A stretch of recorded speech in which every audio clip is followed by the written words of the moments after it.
very much. Can I ask everyone if you are able to put your camera on, to do that even if it's for a minute, and we wave each other so that we know that we are all around. Please, let's wave, and whoever has a camera can take the picture. Let's wave.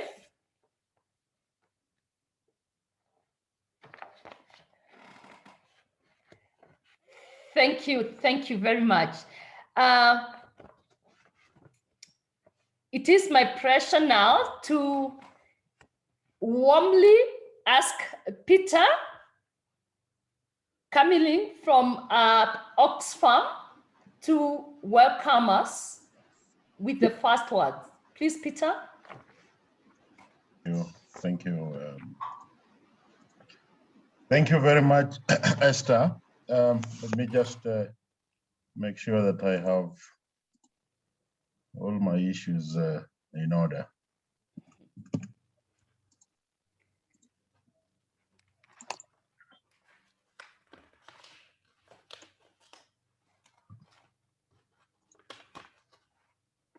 Yeah, thank you very much, Esther. I think I have a simple duty of welcoming us. And to do that, I just want to acknowledge the different people. You'll excuse me if I don't mention everybody, but I think that just know that I have the respect for everyone on behalf of Oxfam. We have people from the African Union Commission, of course, from the member states. All of us are from member states, but there are those delegated representatives. We also have people from important cultural institutions, Their Highness, from DRC, from DRC as well, I think from Nigeria, from Ghana as well, and quite a few that I may not mention, from IGAD, from ECOWAS, from SADC itself, and I also know that, you know, from different departments of the African Union. Of mention, of course, is the Office of the Special Envoy on Women, Peace and Security, who have been a very strong ally for us in many ways. The African Land Policy Center, which works closely, of course, with UNECA as well. It's good to acknowledge people who are here on that. The International Land Commission, which has been our partner on this very strongly, and also who has been, you know, jointly leading on this high-level dialogue, together with the partners like EWA, GMAC, and of course, most importantly, the coalition, that consortium of the Kilimanjaro Initiative. The members are here, especially ActionAid, Roots Kenya, Tanzania Gender Network, and also WILDAF itself. Ladies and gentlemen, I just want to, on behalf of all of us,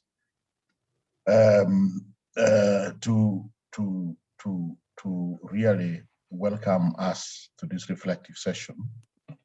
We very much appreciate, as Oxfam and of course as partners, the role of the African Union and of course the regional economic communities in recognizing the agency and the important part that addressing situations of women land rights fall in terms of the broader agenda of course increasing prosperity, addressing issues of inequality, and most importantly meeting some of the goals that we have set ourselves to.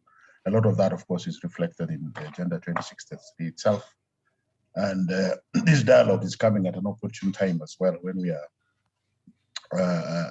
the globe as global community, we are taking stock of this Beijing Plus 25 progress in achieving women's rights. At the same time, also the African leaders declared the 2020-2030 as the new decade of women's financial and economic inclusion, and we all agree that land is a critical part of that agenda. I think I would be right to say that it will not be possible if we do not address issues of access and rights over land, and particularly to make sure that, you know, women have control over this land. It's important. We also know that this is a time when we are confronted with this pandemic, which is arguably having a lot of impact and actually causing a dent on some of the progress we have made, and also entrenching these issues of ownership of land because of access issues. And of course, the impact it has had on food systems, on care economy, and all these issues. So it's quite timely. We also know that, climate change is an issue that is here with us. And more than ever before, because the food system, the global food system is coming under pressure, it also means that land is gaining value, and therefore those who are powerful are going to work harder. And that also includes the corporates, the big companies of this world who are coming. So when communal land rights are in general in danger, even much more the women land rights within that frame. And we still have, of course, cultural issues, and that's why it's good to have some of our cultural leaders here. Issues of patriarchy are still important. I think that one of the things that I just wanted to say is that we have seen that there are some steps that the different member states have taken to address women land rights. If you look back 5 years from that Kilimanjaro Initiative, but I think that one of the things that is clear from some of the discussions that I've been involved in, we have been involved in, and I'm sure we all agree, is that the real difference is actually in the political will of any member state to actually make steps that actually address women land rights. We have seen that in some of the countries or the regions that we have seen, including in places like Rwanda and others. But political will, we have to agree, does not just come. It must be incentivized. I think that's what is important.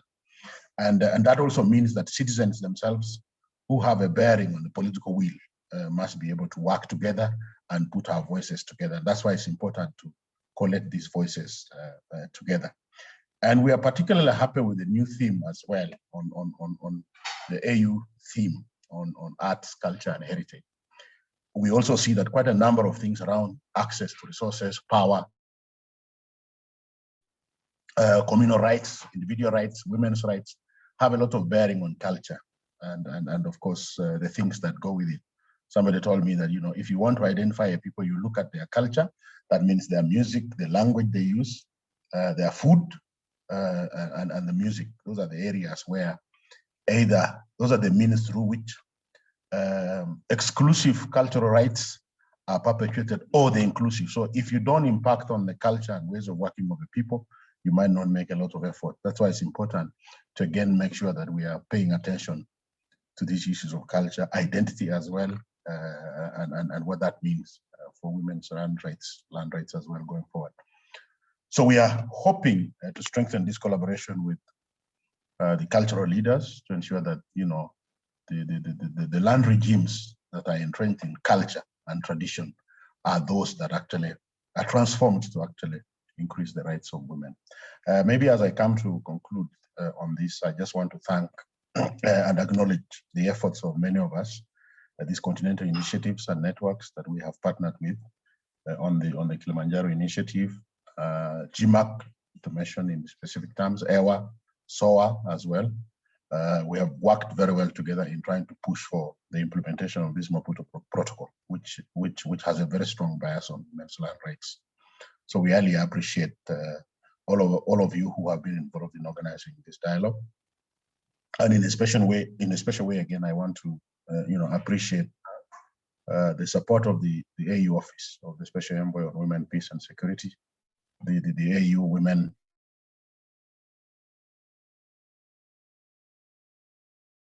All of you who have made time to be here, to be part of this reflective event, which is of course a confirmation that you still consider the struggle for women's rights as critical and also very much part of the whole human rights agenda. So I wish you all fruitful and insightful deliberations, and I'm quite happy to confirm that as Oxfam going forward, as we address these issues of recovery from COVID, issues of trying to increase opportunities for half of our humanity, I think in the continent, we confirm to you our partnership, our commitment to still be part of this struggle as we move into in the next decade and as we deal with the challenges that continue to confront humanity. I thank you all, and I hope at this point we can now proceed into the session, and also to apologize that I may not be there throughout. I'll try to be here as much as possible, but I have another commitment with some of our global friends that I couldn't change. So I might be there for the first hour. After that, I might have to break. But if I finish what I'm going to do, I'll be able to come back before they close so that we can together I can also join you in trying to confirm some of the commitments going forward after this reflective event. Thank you very much, Esther. Back to you. Thank you, Peter. Thank you. Very powerful welcoming notes. I feel now I can handle the meeting because you've given us now the opportunity to continue and to dialogue among ourselves. Just for everyone who have joined us right now, we are very delighted to be here. This is another moment that is very important for the African continent, where we have the rural women and the African Union in one place, in one venue, and working together and speaking together and asking ourselves, what do we do with this beautiful document, the Kilimanjaro Charter of Demand, that we developed together, that we proudly handed it over to the African Union, and they received it with delight. And how useful could it be for us, as Peter says, that we need to make sure that the practice on the ground delivers to secure women's land rights. That is why we are meeting today. And thank you so much. Is Odas with us now? He was having trouble connecting. Sorry, Esther. Just perhaps you move to the next speaker. Okay, fantastic. Thank you. Okay, so after Odas, we were going to have the chairperson of the Kilimanjaro Rural Women, and I'm very delighted to have Miss Loveline Nena Ejim to speak to us. Please, you have the floor, Loveline, for 3 to 5 minutes. Please unmute yourself. Unmute yourself.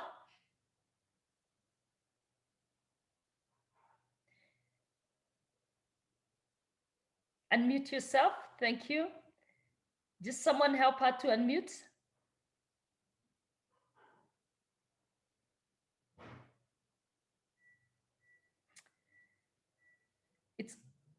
It's heartwarming to see our rural women being able to use technology and to be able to use the situation that we have today and still meet and communicate with us.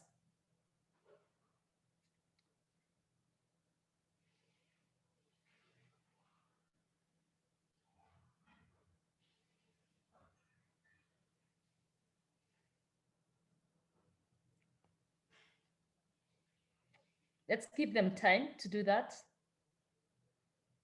I'm sorry for the delay.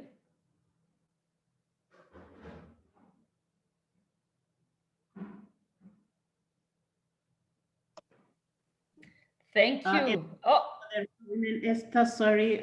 You have muted again. Hello, Esther? Yes. Yes, I'm just saying, as we wait for our women to connect, as Jima would really like to welcome Commissioner Sako, who has been with us throughout this journey, following us even as we do our advocacy. Can you hear me now? Hello. Okay. Hold on, Loveline. Loveline, Okay. You will speak. Thank you. Yes, go on. Yes, sorry, I just wanted to continue and just welcome her to this meeting and recognize the important work she's doing to journey with us as we advocate with our Kilimanjaro women. Ambassador Sako, it's our pleasure and thank you for being with us always. And thank you so much, Jimak, from the bottom of my heart for all the great work you have done to lift this event and work in collaboration with all of us. Thank you. Loveline, it's your time now. Okay, good day, everyone. Our protocols duly observed. Now we want to talk about the journey so far. I am Loveline from Enugu State, a rural women farmer. We thank God for a day like this, that God has made us to flash our minds back to what we have done and what has happened 4 years ago at Arusha on the 16th of October 2016. We had 22 countries who participated in the development of Charter of Demand. 21 of us climbed to the top of the mountain.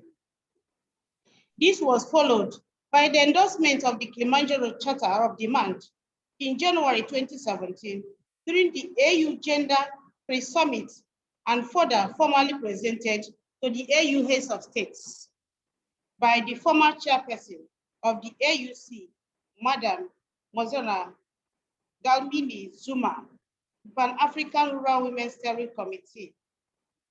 She formally handed over the charter during the January summit. We would like to thank the African Union who came and joined us in the Arusha, Tanzania, when we developed the Charter of Demand based on the framework on land, such as Maputo Protocol, VGGT, among others. 4 years on after the rural women in Africa climbed Kilimanjaro, the initiative remains relevant to a platform to advance gender equality, women empowerment, and women human rights using equal access, ownership, and control on natural resources as a fundamental starting point. It is good thing to note that more than 70% of agricultural workforce comes from women, yet their right to land is yet to be achieved. It is great danger to food security, economic stability, and a threat to world peace, because a hungry man is an angry man, they say. We need to know at the end of this meeting, the achieved percent so far, the problem and possible solution to fasten the implementation of women land rights in Africa. Again, to applaud any country that have started implementation. Thanks and happy celebration. Finally, women land rights is key in achieving the Sustainable Development Goal, that's SDG, and Agenda 2063 of the African Union. Thank you very much. Thank you. Thank you very much. And we applaud the rural women that since you established this charter, you have been doing great work, and we recognize all the work you continue to do on the ground. We recognize your patience to the governments. We recognize your hard work every day. And we, as you can see, the entire African Union is here, and all other people who matter to support you. Our ambassador is here, and I'm sure she's heard what you've been able to do. She's walked the journey with all of us and all the dignitaries who are here. So please realize, appreciate that we see your work. We recognize your work. You know, we know without you on the driver's seat, we are not going to do anything in this continent to secure land rights, not just for women, but for every man, boy, girl in Africa. We appreciate you. We acknowledge your work, and we thank you for that wonderful statement.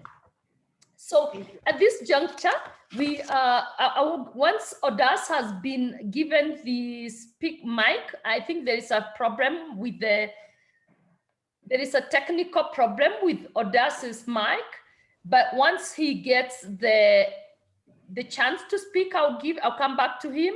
But for now, I'd like to go straight to Madam Tapiwa Nyesulu, who is the head of Gender Analysis and Monitoring Division, Women, Gender and Development Directorate. And you have the floor, Madam. Do we have her here? Sorry, Esther, there's been, hello, Esther? Yes, I can hear you. Okay, we've received some sad news. I think you all are aware now that the director, acting director, Madam Victoria Maloka, lost her father. So unfortunately, AWDB cannot be represented. Our condolences to the department. All our sincere condolences from all of us. So thank you very much for that information. We quickly then go to our ambassador. Our ambassador, Josepha Sako, she is the Commissioner Rural Economy and Agriculture at the African Union, based in Addis Ababa. And she will be speaking to us, not only as ambassador, but also as a woman who has been faithfully worked with the women of Africa and has done significant work to advance development, gender equality in this continent. Welcome, Ambassador. Julie, excuse me, Esther. I think before we give her the floor, this is Madam Diop. I wanted just to congratulate Ambassador Josepha Sako for her election as the Commissioner in charge of rural economy and agriculture. I think the civil society have to welcome her warmly as she has been re-elected and she continued the mandate. So we need to welcome her warmly on this. Welcome. That's good, Madame Diop. Thank you. You have the floor, Ambassador. Hello. Good afternoon from Addis Ababa. I would first of all like to really thank my sister Diop for really this appreciation of my re-election. And I know that I dedicate this victory to all women, mostly the rural women that we are working. I'm very passionate, to really empower these women and see that these women are included in all development program, the socio-economic development program of our continent. Thank you very much, my sister Diop, for all the support you've been giving me so far, and all the women organization, Kilimanjaro, all of you. We know that this sector belongs to us, women, gender sector. Thank you very much. Esteemed speakers, at this event, distinguished guests, ladies and gentlemen, and all protocol duly observed, I would like to take this opportunity to thank the organizer for inviting me as a special guest of honor in this important and timely high-level event. I am greatly honored to speak during the high-level dialogue that focuses on the issues that is close to my heart. Women's rights to land. I warmly welcome you all to this very important dialogue. Promoting good land governance is essential in realizing the African Union goals of social transformation and economic growth. Access to and ownership of land is associated with many benefits. In Africa, land is essential for agricultural production and therefore has an important impact on food security on the continent. Despite the importance of the vital resources, we still witness a gender gap, especially when it comes to women ownership of land. It is unfortunate that women in some of our community are unable to access land due to some traditions and customs or their inability to afford expenses associated with land acquisition, lack of finance. Periods of divorce and inheritance are also instances where women tend to also lose their lands. Other than that, women are also not adequately represented in land governance processes. Distinguished guests, ladies and gentlemen, Let me emphasize that the African Union takes the issue of women's rights to land very seriously. We can now talk of several key achievements that have been attained in promoting the Comprehensive African Agricultural Development Program, CADEP, to address tenure security for women in Africa. To start with, the African Union Agenda 2063 emphasizes the need for a continent where women have equal economic rights, including the right to own and inherit properties, sign a contract, access land, and enjoy many other opportunities. In addition to this, Article 7 sorry, of the Maputo Declaration calls for parties to enact legislation that will ensure that men and women enjoy equal rights in case of separation, divorce, and annulment of marriage. Article 19 further urge parties to take measures to promote women access to and control over productive resources such as land and guarantee their right to property. Sorry. More interestingly, the African Union head of states and government committed to the declaration of land issues and challenges in Africa. Although the declaration, our head of state and government committed to ensure equal rights to land and tenure security for women, and that policy provision includes pathway for increasing access to land and strengthening land tenure security for women and ensuring that women are in leadership position in land institutions. As the African Union, we will continue to work with the member states through various initiatives to support the implementation of decision of the AU Ministerial Specialized Committee on Agriculture, Rural Development, Water and Environment.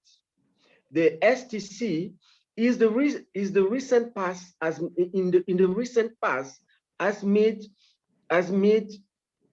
the following progress decision to promote women's right to land, such as encouraging African Union member states to allocate 30% of documented land rights to women and improve land rights of women through legislative and other mechanisms.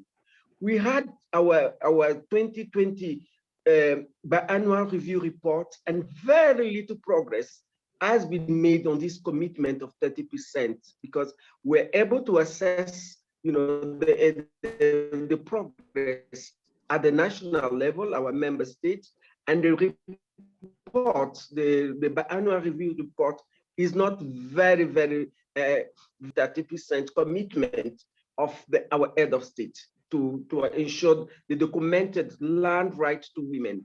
This number 2, urging member states to review policies and programs to facilitate achievement of the 30% target for women documented land rights by 2025. We have only 4 years to go. I think we need, through this platform, we really need to recommend it so that we can go advance in 4 years' time.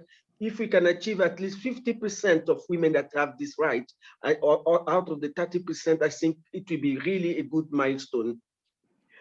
Urging member states to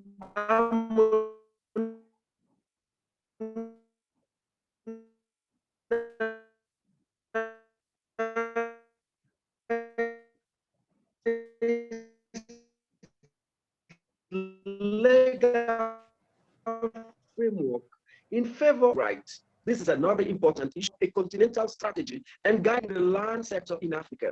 Key priority, and one of my priorities is investing in women to empower women. So I think this high level, it's really timely, has the time and beginning my second mandate and really committed through you myself 30% of documented decisions are in part complementary to attainment of the CADEP and Malabo Declaration goals. I'm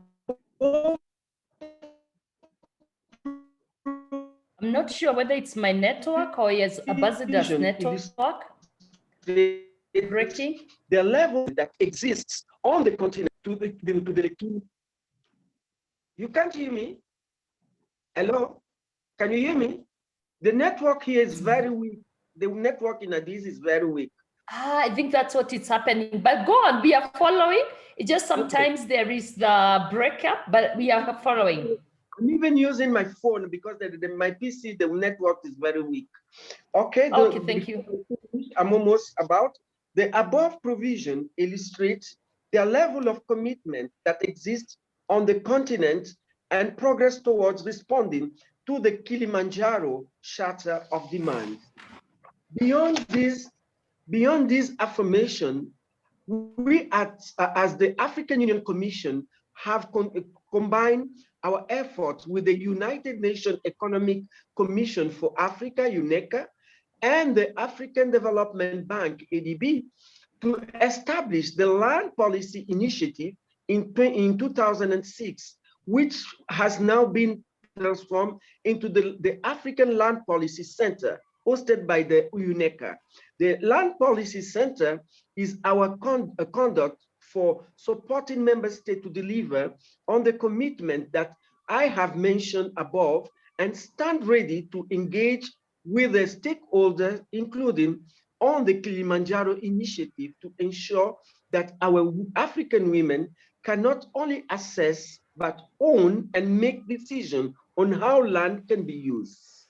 The African Land Policy Center undertook a project with the support of IFAD that focused on mainstreaming land policy and governance in the CADEP National Food and Nutrition Security Investment Plan. This was meant to promote agriculture investment productivity and attainment of food security within countries. Gender was one of the critical issues that was considered for inclusion during this process. Through the African Land Policy Center, we also developed a guiding principle on large-scale land-based investment in Africa, which primarily focus on agriculture. The guiding principle on large-scale land-based investment serve to facilitate the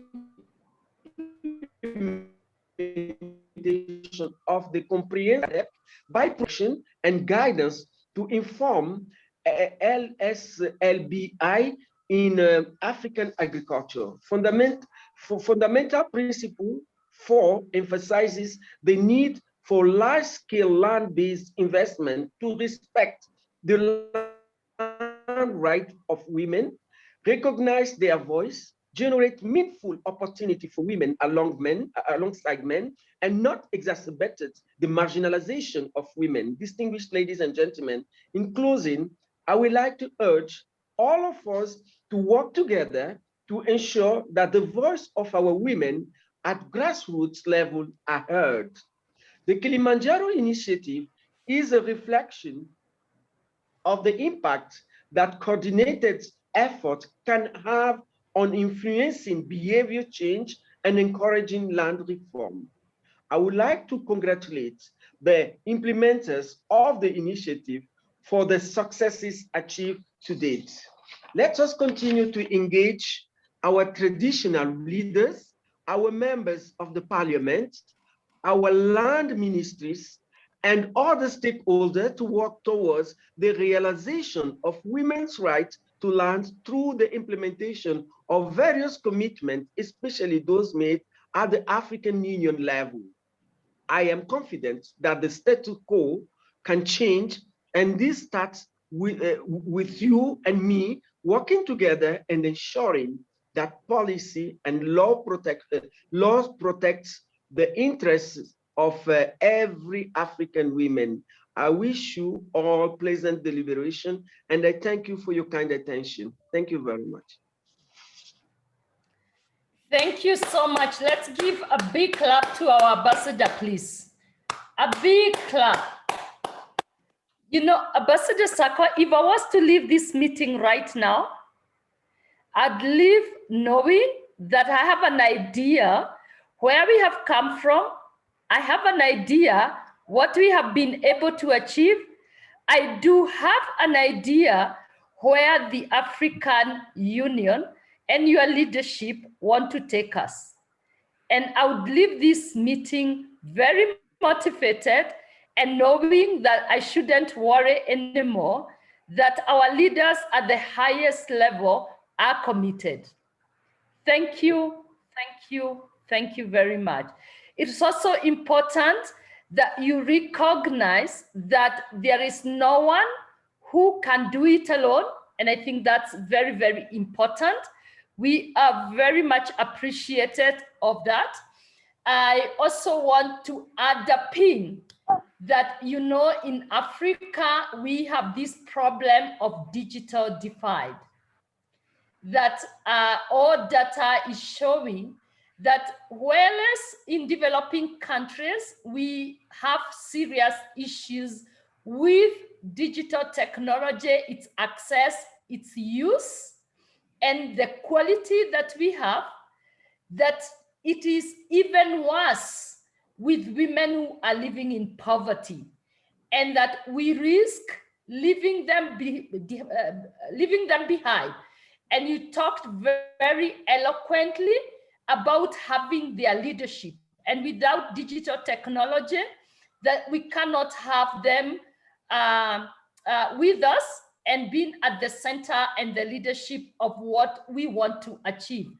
I want to assure you, whereas you can see that we have 104 people registered here across the African continent, we have over 150 rural women.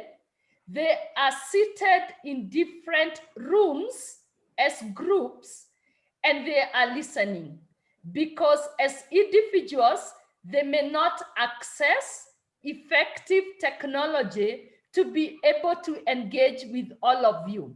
So the process has been, they mobilized themselves, they came into one room in Senegal, in Nigeria, in Tanzania, in Ghana, in Kenya, in many parts of this continent, and they are all seated in different rooms, some of them in hotel rooms, some of them in partners' offices, some of them at the trees, some of them in community halls, and they are all using one gadget to connect.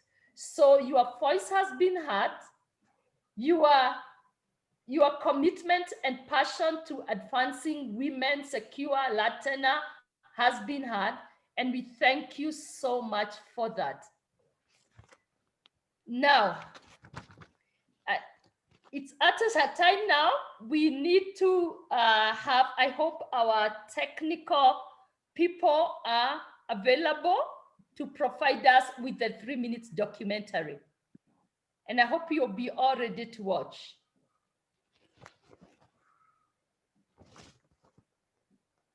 Are we? Technical team? Our technical team? Thank you.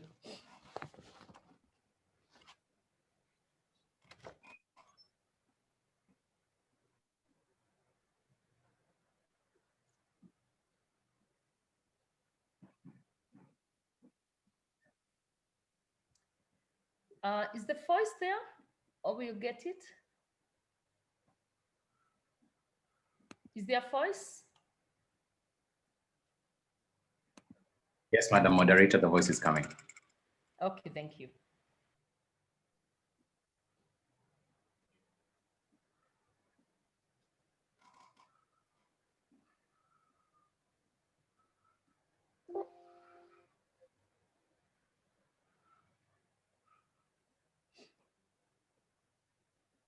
the government is not implementing it at all. This is a platform for these government officials who are going to be part of this meeting to really be put, to have commitments into doing something, in changing the story of women and land. My motivation of taking part in the Kilimanjaro Initiative was, my passion to see the voices of the rural women heard, looking through the commitments and the pace at which these countries are implementing or domesticating the charter.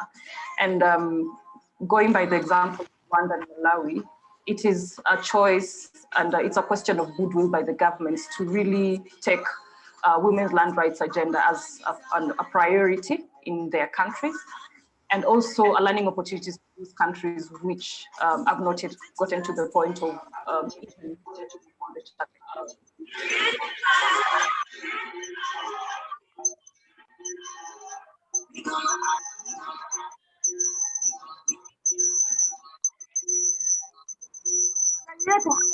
Tanzania, madai yetu yatakuwa kama Afrika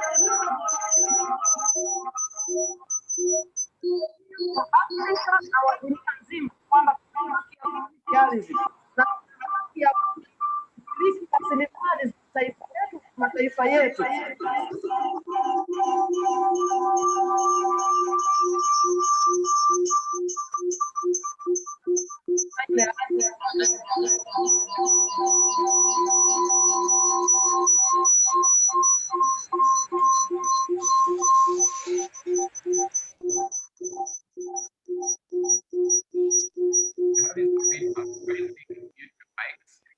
Kindly mute your mic so that we don't have feedback. Somebody's mute is on. Thanks.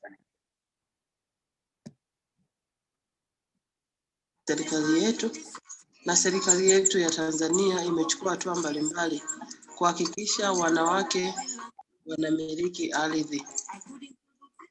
Bado kuna changamoto za wanawake kumiliki ardhi. Baadhi ya mila na desturi, baadhi ya makabila hawakubali kuwa wanawake wamiliki ardhi.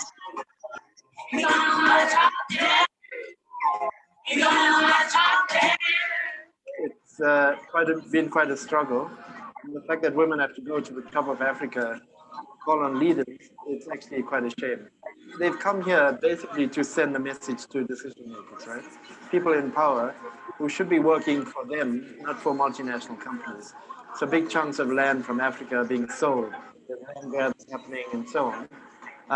Governments should be working for women. A lot of the struggles should remain.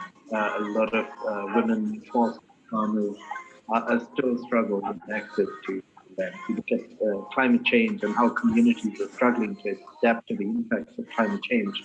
At the same time, on this continent, there's still a lot of land grabbing, still a lot of extractive and fossil fuel projects that have a major impact on women, especially small-scale farmers, where they kicked off their land and so on.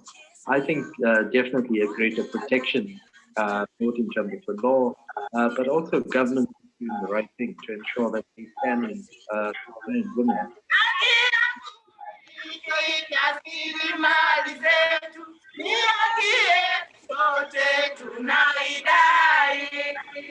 you go to the land court, you get that this person has a title. Accessing it a bit difficult. That's why we want these policies that are there. They're just in papers, but we want them to be fully implemented. Today, we see some progress in most parts of Africa with regards to real access of land for women. This has been achieved through written overlap by governments and working with communities through their leaders and civil society. However, a lot of work is done when it comes to full implementation of policies on land rights in Africa to address injustices and to achieve gender equality.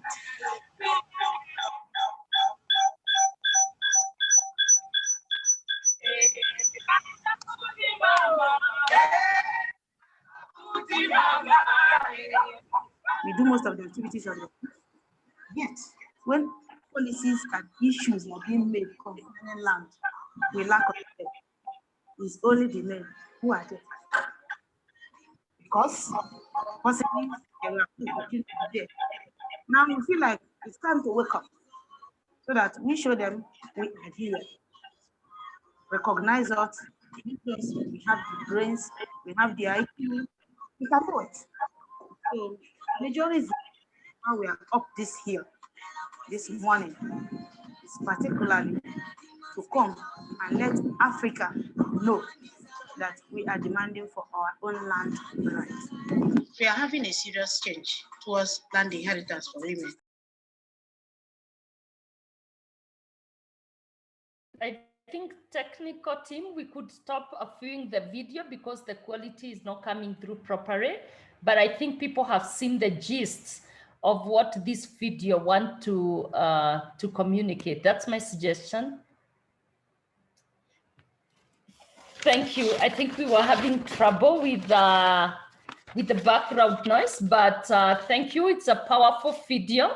And I believe that everyone has seen and just captured what the message is. Can I just, before we go to the next session, can I ask if you are able to open your camera wherever you're seated, please to do so. And the team that is taking, documenting to take a picture of this meeting, please put your videos on. I'm still waiting. Going. Thank you. Thank you. Coming up very strongly. Going. I still, yes, and it's so good to have our ambassador at the center of the picture. This is awesome. So who is taking the video? I believe someone is doing that. Grace? Yes, all yes, right. yeah, it's been handled. Thank you, Esther. It's been handled. So let us know when you're done. Kit? I can confirm that we've taken all the nice pictures. Thank you. Oh, fantastic. Thank you for that job. So I want to hand over the moderation to Ms. Kadea Foltau. And I'd request you, Madam, now Odas is able to speak, so you can start with him. Merci.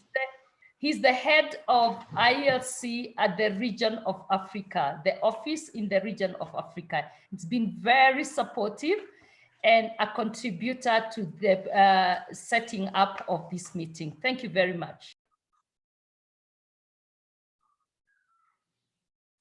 Merci beaucoup. Je prends la parole au nom de l'Organisation des femmes de l'Afrique de l'Ouest, mais surtout au nom de IWA, notre initiative africaine sur l'agriculture, qui a été prise d'ailleurs, comme à ses habitudes, par Madame la représentante, l'envoyée spéciale, Madame Binta Diop, très attachée à la situation difficile des femmes rurales. Ceci est, je pense, ne date pas d'aujourd'hui. Nous avons ensemble lancé l'initiative au sommet de l'Union africaine de 2017. Je ne sais pas si c'est en juin. Elle me pardonnera si je n'ai pas ça en tête. Mais c'est une initiative qui a été portée par des champions, des chefs d'État, qui ont pensé que le développement de l'Afrique devait partir de l'agriculture d'une part et d'autre part par les femmes.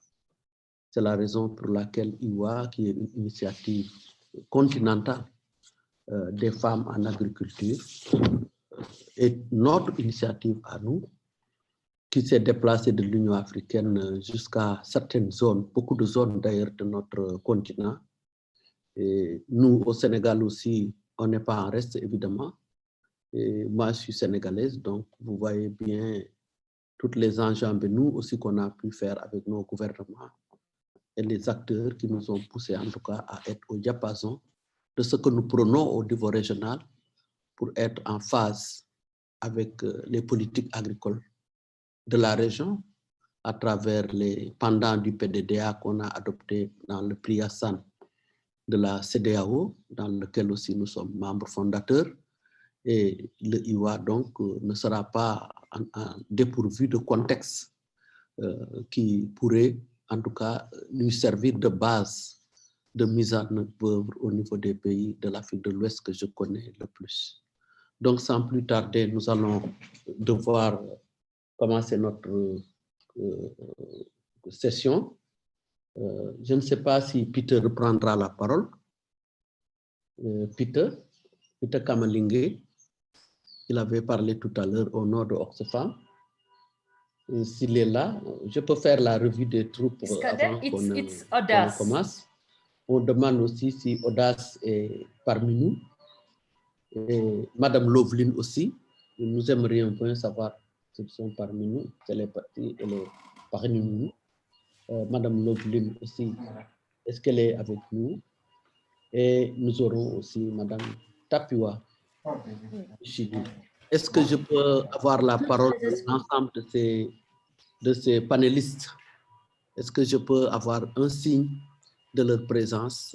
Toutes mes excuses, Madame la Présidente.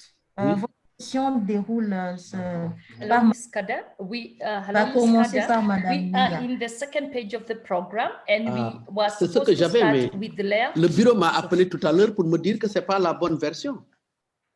Ils viennent de me l'envoyer et vous voyez que je le lis en machine. Je n'ai même pas eu le temps de le tirer. J'ai Madame Léa, si vous voulez. Muga Era. Madame Léa, on peut la présenter. Si elle est là, on peut déjà noter.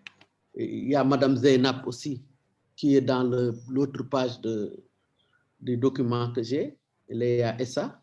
Et nous avons aussi une collègue qui s'appelle Eva Dodi. Ils me l'ont envoyé au téléphone, je l'ai écrit. Elle va se présenter. Et Madame Naomi Shadrach. Et Moutiana Lepepe. Est-ce que c'est bien ça, la liste des panélistes dont il est question? C'est à vous de me dire si c'est ça. Et oui, effectivement, Madame la Présidente. Grace, could you do that? Grace? Oui. Yes, s'il en est ainsi, permettez-moi d'abord de remercier le GIMAC et remercier Madame Diop. Grace? Yes, Esther, I confirm. They're all present.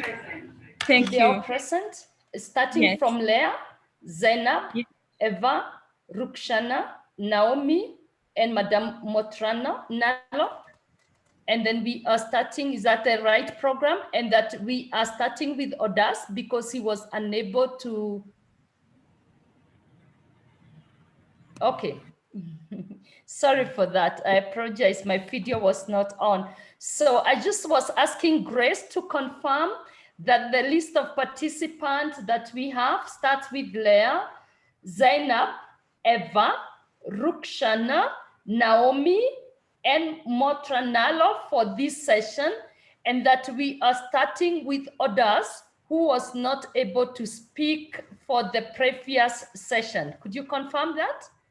Yes, Esther. Okay, is that the right program, my sister, you have? Do you have that program? Sauf l'ordonnancement, bien sûr. Parce que moi, le programme que j'ai ne commence pas par celle-là, mais c'est l'un dans l'autre.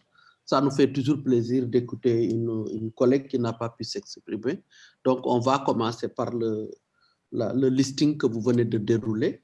Bon, j'aimerais bien quand même présenter aux uns et aux autres l'envergure et le parcours des personnes que nous avons choisi pour leur donner la parole sur la question. Si c'est Léa, je pense que du côté de Oxfam, au niveau régional, nous avons confiance qu'elle peut nous donner des aperçus et finir par nous dire le rapport entre ce qu'on a réalisé depuis le Kilimanjaro jusqu'à l'époque de la COVID-19.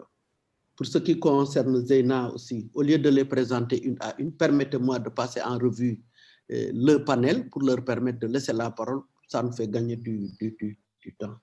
Et Zeyna aussi pourra nous permettre de faire voyager la charte et de nous donner les exigences qu'on s'était données à Kilimanjaro. Est-ce qu'on a réalisé les engagements? Qu'est-ce qui nous a retenu comme défi?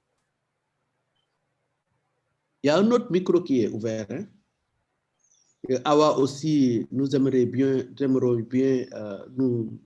nous faire plaisir d'écouter Awa, qui a été en tout cas quelqu'un aussi qui a fait un travail que nous aimerions bien partager avec elle. Madame Naomi aussi, qui nous vient de Oxfam et qui travaille beaucoup sur les questions foncières.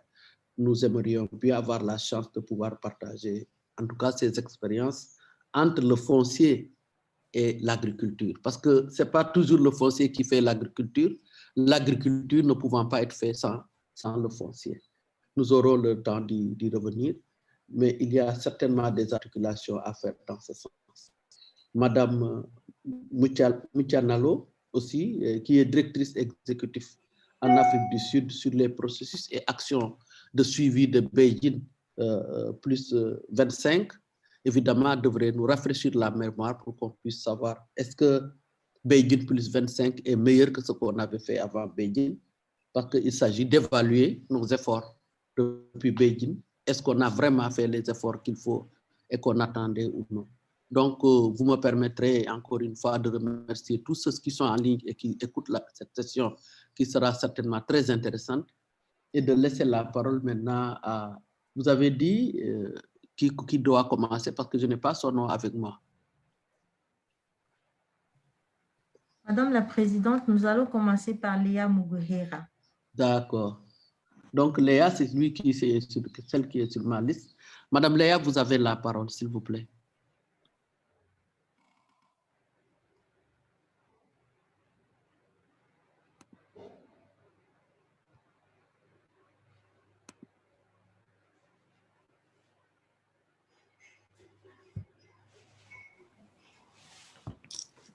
Thank you, Madam Kadi Faltal. All protocols observed. I will be speaking about the Kilimanjaro initiative journey so far, and particularly why it's important for this event. So the Kilimanjaro Initiative was conceived in 2012 during a meeting by rural women and civil societies to claim the rights of equal access and control over land and natural resources for the African women. So the initiative seeks to create space for the rural women to be able to engage and participate in decision-making processes about their rights to land, not forgetting also about their rights and the role that they crucially play in agriculture and productivity within the continent.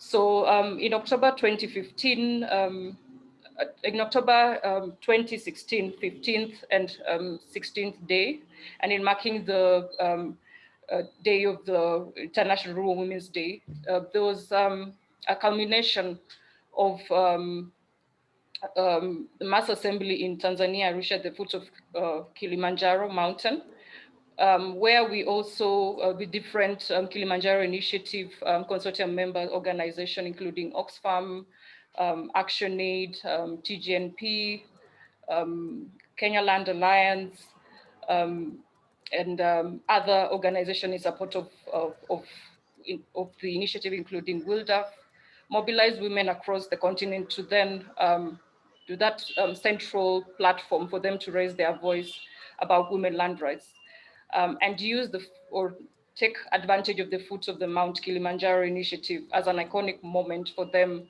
to get to the peak of the mountain and speak in order for them to be heard over an issue that has been crucial to them with regards to land as their human rights. So from then, there have been a continuous Pan-African Rural Women Council providing leadership of the mobilization and organizing through the rural women who we have representatives from Southern Africa, East Africa, Central Africa, West Africa, and North Africa, whereby they have been mobilizing and leading also grassroots chapters and discussions around the Kilimanjaro initiative demands issue. But particularly important for us to note is how the African Union Commission adopted and endorsed the Kilimanjaro Charter of Demands in January 2017 during the AU Gender Pre-Summit, and further formally presented it to the AU Head of States by the former chairperson of AUC, Madame Nkosazana Dlamini Zuma.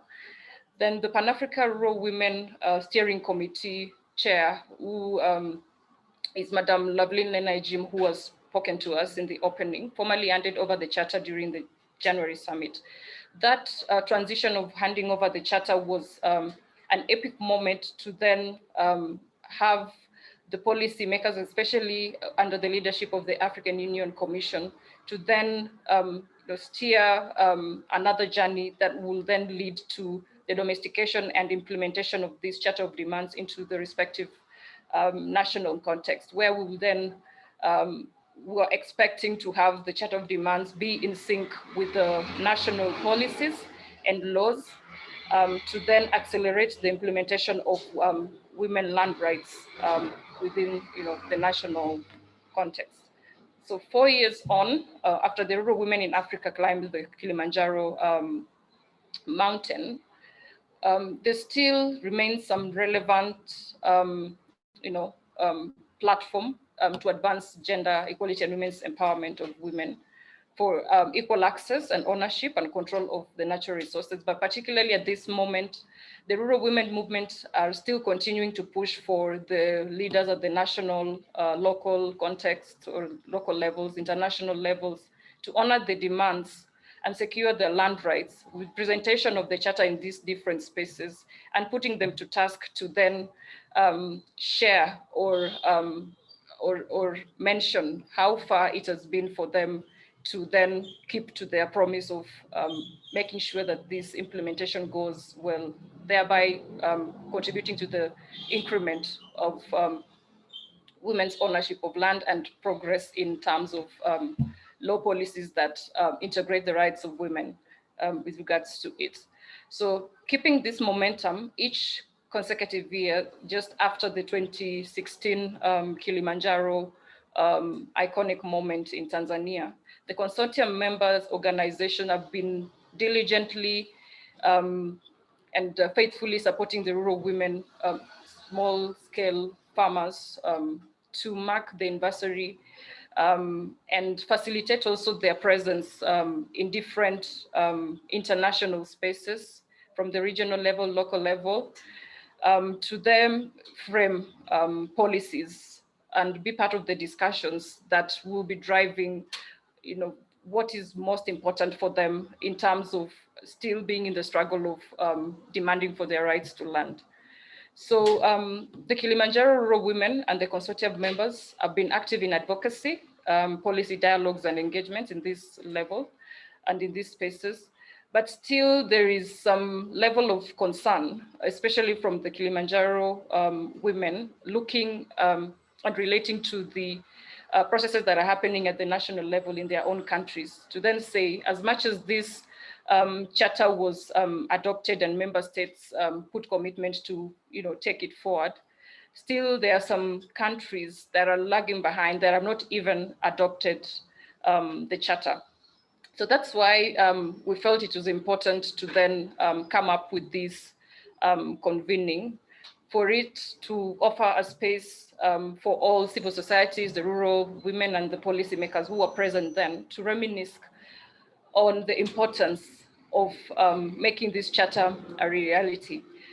Unfortunately, the COVID-19 context has also presented its challenges in terms of closing these spaces for women to engage and take leadership in framing the processes at the local level and ensuring that the laws and policies are effective and are inclusive of their rights. But the challenges are currently with the lockdowns that we are experiencing in our different countries, the travel restrictions. And so this dynamic processes. Pardon, sorry.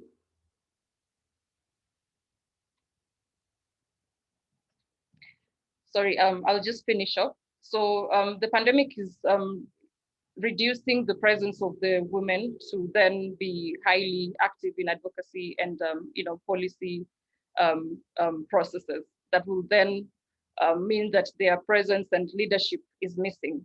And that is a component that is then contradicting one of the fundamental demands of the Charter, which looks into ensuring that the participation, leadership, and effective processes are at the center and at the leadership of the rural women. So I'll just stop to that. But I will just reiterate the importance that this event has also ensured to have the rural women at the heart of these conversations,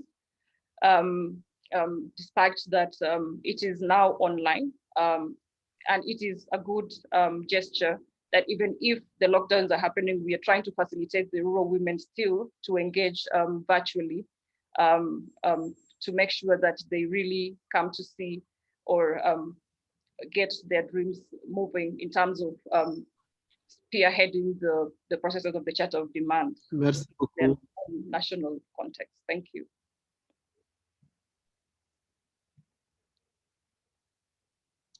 Merci Léa, c'est très appréciable comme survol de la question parce que avec ce temps, évidemment, on ne peut que survoler les points essentiels, mais surtout aller vers des recommandations ou des perspectives qui peuvent nous permettre d'aller de l'avant. Et nous allons passer à Zeynab en lui signalant qu'il fait 12h13 à Dakar. Je ne sais pas comment il faut régler le décalage horaire dans une seule réunion comme ça, mais qu'il s'accorde au maximum de... Parce que là, c'est par 5 minutes qu'ils ont mis. Mais prenez maximum 10 minutes et retournez le micro pour permettre aux autres d'en profiter. Et je voulais féliciter Léa pour son survol du sujet et donner la parole à Zeynab pour vraiment 10 minutes, au-delà desquelles on est obligé de reprendre le micro. Merci.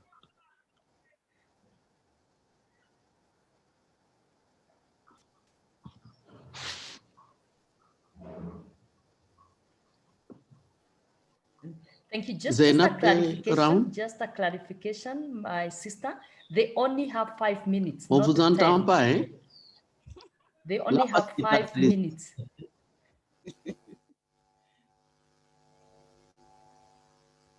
Ah oui, je veux bien parce que c'est ça qu'il y a dans l'agenda. Mais vous voyez que Léa a pris 13 à 14 minutes. Donc, on s'en tient à 5 minutes. Parce que sinon, on ne va pas couvrir l'agenda qui est très chargé, comme vous l'avez vu. Donc, merci beaucoup. Nous allons laisser la parole à Zeynab. Je pense que le protocole est entendu du point de vue time. Donc, vous allez nous aider à rester dans le temps. Merci, Zeynab. Okay, thank you. Merci beaucoup, Madam Fall. Thank you, everyone. Please permit me to stand on the existing protocol as I take us through the journey of SOFON, pushing Kilimanjaro Charter of Demand to actualization through engagement in various spaces. These are the picture of the Nigerian team climbers, so beautiful, and we heard the voice of Loveline.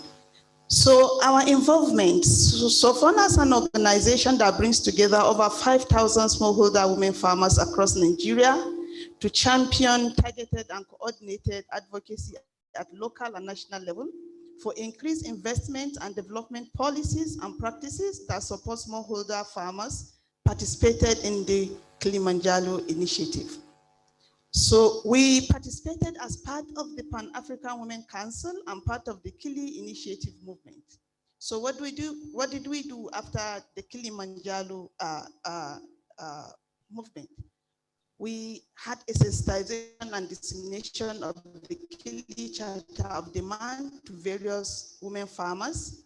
We also developed our own national Charter of Demand, which enabled us to engage in various advocacy to use the media outreaches. We had campaigns and rally, and these are some of the picture galleries. You could see the ministers, women farmers, a lot of activities that really, came up as a result of the charter. So, what's our gain so far? The ability of SOFON to develop a national charter of demand and present it to the Minister of Agriculture and Rural Development and engage with DTBRs at community, local, state, and national levels. through the dissemination of the Charter of Demand, there have been more awareness on women farmers' issues by farmers themselves and other stakeholders. We also realize some of the demands, e.g. processing equipment, inputs, and grant. One of the states in Nigeria, which is Plateau State, had a gender and equal opportunity law that was gazetted that allowed women farmers inheritance of land in their different communities. We strongly advocate, and we are still advocating for an ongoing establishment of Commission for Gender and Equal Opportunity as stated in the Gazette. We had an allocation of land to women farmers group in some states like Ebonyi, Kogi, Osun, and the FCT. So what's our challenges so far? One of the challenges is a continuous advocacy without commitment, series of advocacy without commitment, bureaucracy and unfriendly government conditions to access commitments, inadequate resources to support more consultations with the women farmers across the 36 states, because the target has always been the grassroots women farmers and the FCT for better understanding of the charter and its usage. So what do we want? Of course, we want government to review the land law tenure system to favor smallholder farmers to our own control. They should review customary laws for women to inherit land for sustainability. They should also allocate land to smallholder farmers cooperatives. They should include us as farmers living in the rural areas in decision-making processes, in policy formulation and implementation. The budget process should be friendly so much that the smallholder women farmer are part of the budget planning, specifically in the area of agriculture. Government should provide smallholder women farmers with adequate security against insurgents, bandits, kidnappers, and urgent put to a stop to the problems of herders and farmers grazing routes as we are presently experiencing in Nigeria. Merci de s'apprêter à conclure, s'il vous plaît. Thank you, Madam Fall. But in summary, I want to strongly say on behalf of all Nigerian women farmers that the government should include women farmers with friendly and sustainable meteorological information system to support climate resilient and sustainable agriculture. In summary, lastly, I want the government to adopt and legalize the Charter of Demand as to support for inclusion and participation of women farmers in agriculture and the achievement of the SDG goals 1, 2, and 5. Thank you so much. Merci beaucoup. Merci beaucoup. Merci beaucoup, Zainab, pour vraiment le parcours très concret que vous nous avez donné de ce que vous avez pu réaliser et de ce qui vous reste comme défi auprès du gouvernement et ce que vous cherchez à réaliser à travers la charte de Kilimanjaro. Et nous vous remercions sans nous attarder dans les commentaires et demandons à Awa, Madame Awa, est-ce qu'elle est là? Madame Awa is around?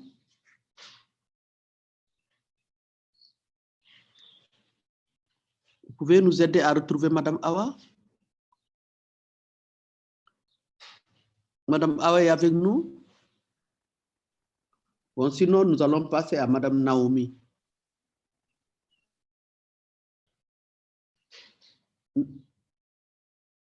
Naomi est à côté?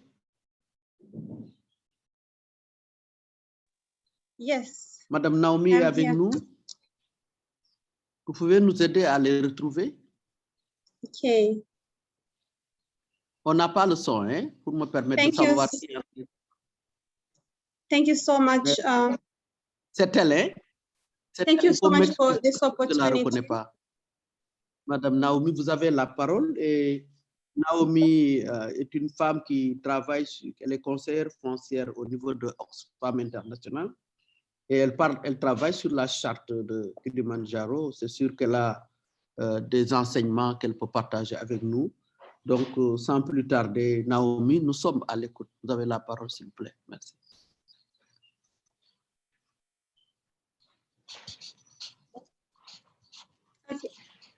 Okay, thank you so much. Chair, for welcoming me.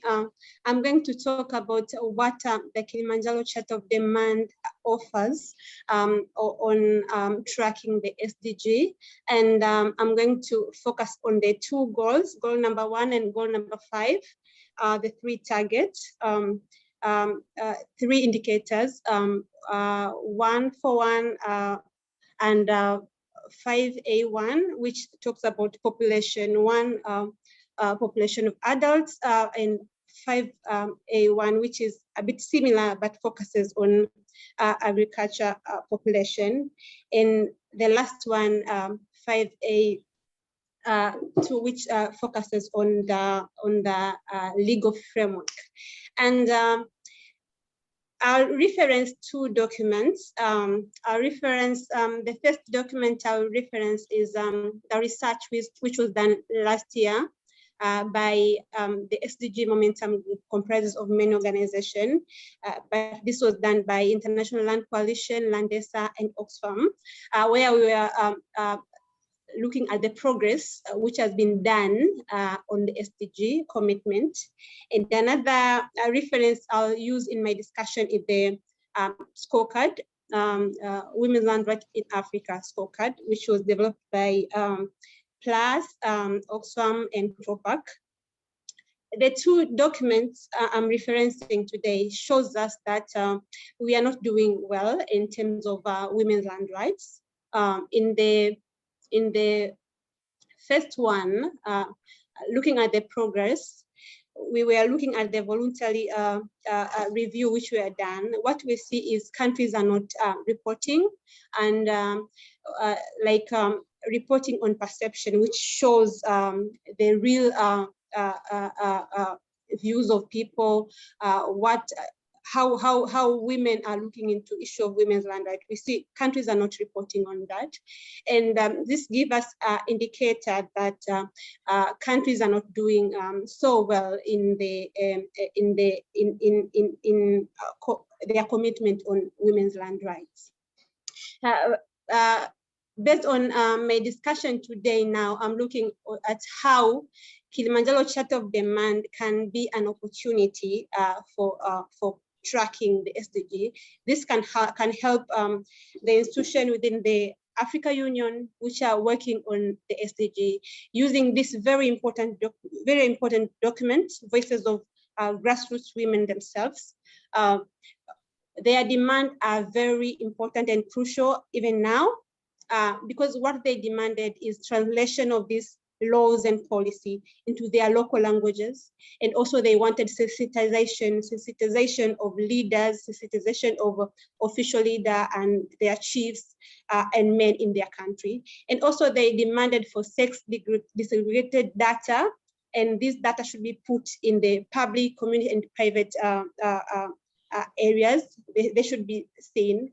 And also they wanted women leadership on women's land rights by demanding 50% participation of women in leadership. And also the other demand was on the issue of large-scale land-based investment. So we see these demands are very crucial and are very important. Grassroots women from Africa, through this Charter of Demand, we see they are directly addressing issues of SDG, these 3 indicators I've mentioned. And actually they are going beyond that, because they're explaining how crucial they are. For instance, indicator 141, which I mentioned, which emphasize that without land, there's no way you can end poverty. For instance, in Africa, the main livelihood which women, particularly who are doing so much in agriculture, depend is land. So there's no way Africa can end poverty without ensuring that women have their land rights. And actually, they see that they have land rights. And another document which I referenced, the scorecard. Through that, we saw that there's a very big gap between what is written in laws and what is implemented by countries. And here we see that African women, African grassroots women demanded for data, which is lacking. There's not enough data. even in the VNR, the Voluntary National Review, you can see those do not have important. Naomi de nous passer des recommandations. Okay. Thank you. Des leçons apprises surtout et des recommandations. Okay, so my recommendation is Kilimanjaro Charter of Demand is a very strong document which can help governments in Africa to fast track, to make sure that all the SDG commitments which they made are attained. And actually, the Kilimanjaro Charter of Demand carries the voices of the grassroots women who are there at the grassroots, and they are making sure all the changes is at the grassroots level is where all the agencies is. And I argue, and I'm with you all. We have to make sure we are pushing for this very important document to make sure that countries and governments are implementing it. Thank you so much.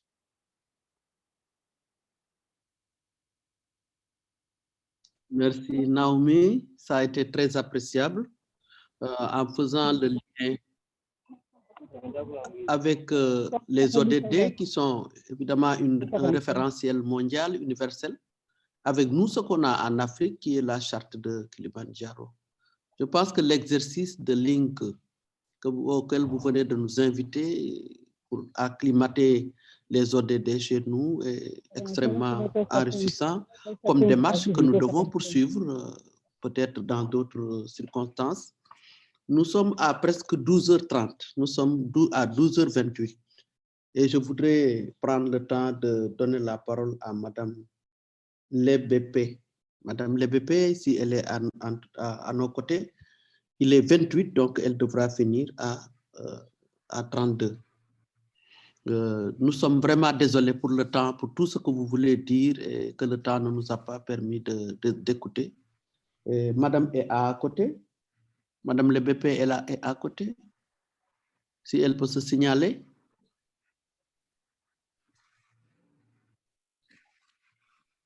She's around. Yes, she's connected. Madam. Thank you, Madam Moderator. I am here connected and ready. D'être connecté. Donc, vous avez la parole. Oui, donc, Yes. il est 30, moins une minute. Then with Mais on va all simplement protocol dire que observed, vous êtes directrice exécutive en Afrique. I would want to share De Beijing plus 25, donc vous n'êtes pas en terrain inconnu et que vous allez nous en tenir pour comment cela se distingue-t-il en réitérant les propriétés du droit des femmes dans ce que vous êtes en train de faire. Quel est le lien des femmes entre le foncier chez vous et la charte de revendication de Kilimanjaro? Sur ce, nous vous écoutons et nous vous donnons les 5 minutes. Vous devez arrêter à 35. Merci.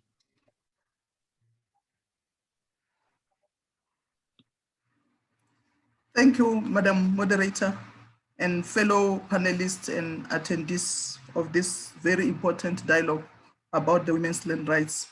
And I think what I want to share with you is the process that we embarked upon towards the mobilization of grassroots women to ensure inclusion of women land rights issues within the Beijing 25+ and Generation Equality Action Coalition. The process was embarked upon last year, September, and we have mobilized rural women and civil society from about 11 countries in Africa, and they were spread from different corners of the continent, being East Africa, Southern, Central, and West Africa. And the process was really very important, and it highlighted key issues which in essence they are blockages towards advancement of rural women's land rights. And those issues, I think they are the ones which had also contributed to women climbing Kilimanjaro to highlight how serious women's land rights issues are important in Africa and are continue to be neglected.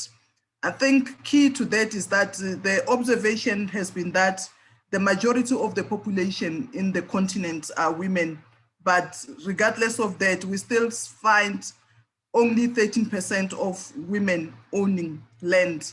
And the other obstacle has been that most of the land-based investment that are taking place in our continent, women are found to be on the receiving end because those investments are displacing them, they are dispossessing them on their rights and impacting on their livelihoods. And in such decisions, women are left out. Only their male counterparts are involved in such decision-making processes. And in most instances, we find that, yes, though there are land policies in some countries or states, the issue of gender sensitivity is found lacking. And the other blockages which we observed towards the advancement of women's land rights is that the actors in land and the communities, they do not know about the women's land rights, and that alone tells you a lot that no wonder why the issues on women's land rights, and even in the case where there are policies, they are never implemented.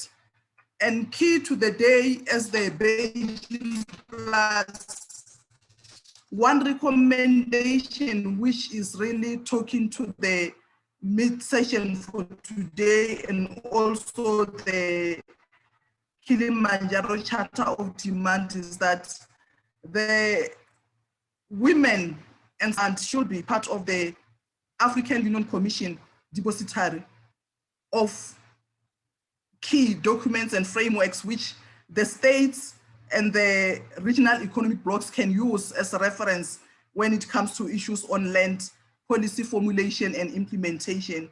And that should not only end in the charter being a part of the depository, rather there should also be a monitoring mechanism as to how different states are doing in terms of implementing the demands of Kilimanjaro Charter of Demands.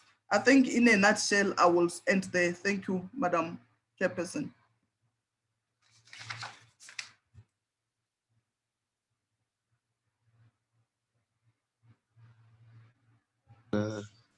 Utilisez juste votre temps.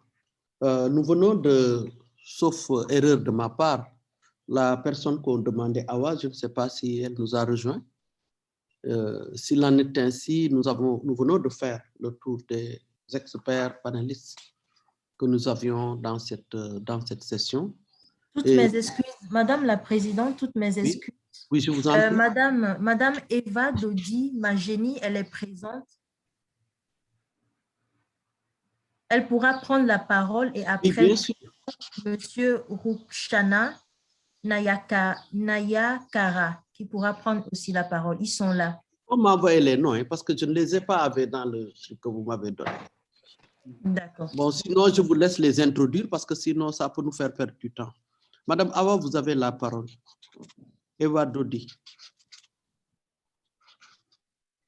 All right. Eva Dodi is around. I can go ahead. Thank you so much. My name is Rukshana and can you hear me? Où c'est le monsieur? Madame, Monsieur Rukshana? C'est Monsieur Rukshana qui prend la parole? Can you hear me? Monsieur Rukshana, allez-y, Monsieur Rukshana. Okay, thank you so much, madam. My name is Rukshana. I work for the International Land Coalition Vous avez donc, comme as tout le monde, the Global Policy and Advocacy Expert.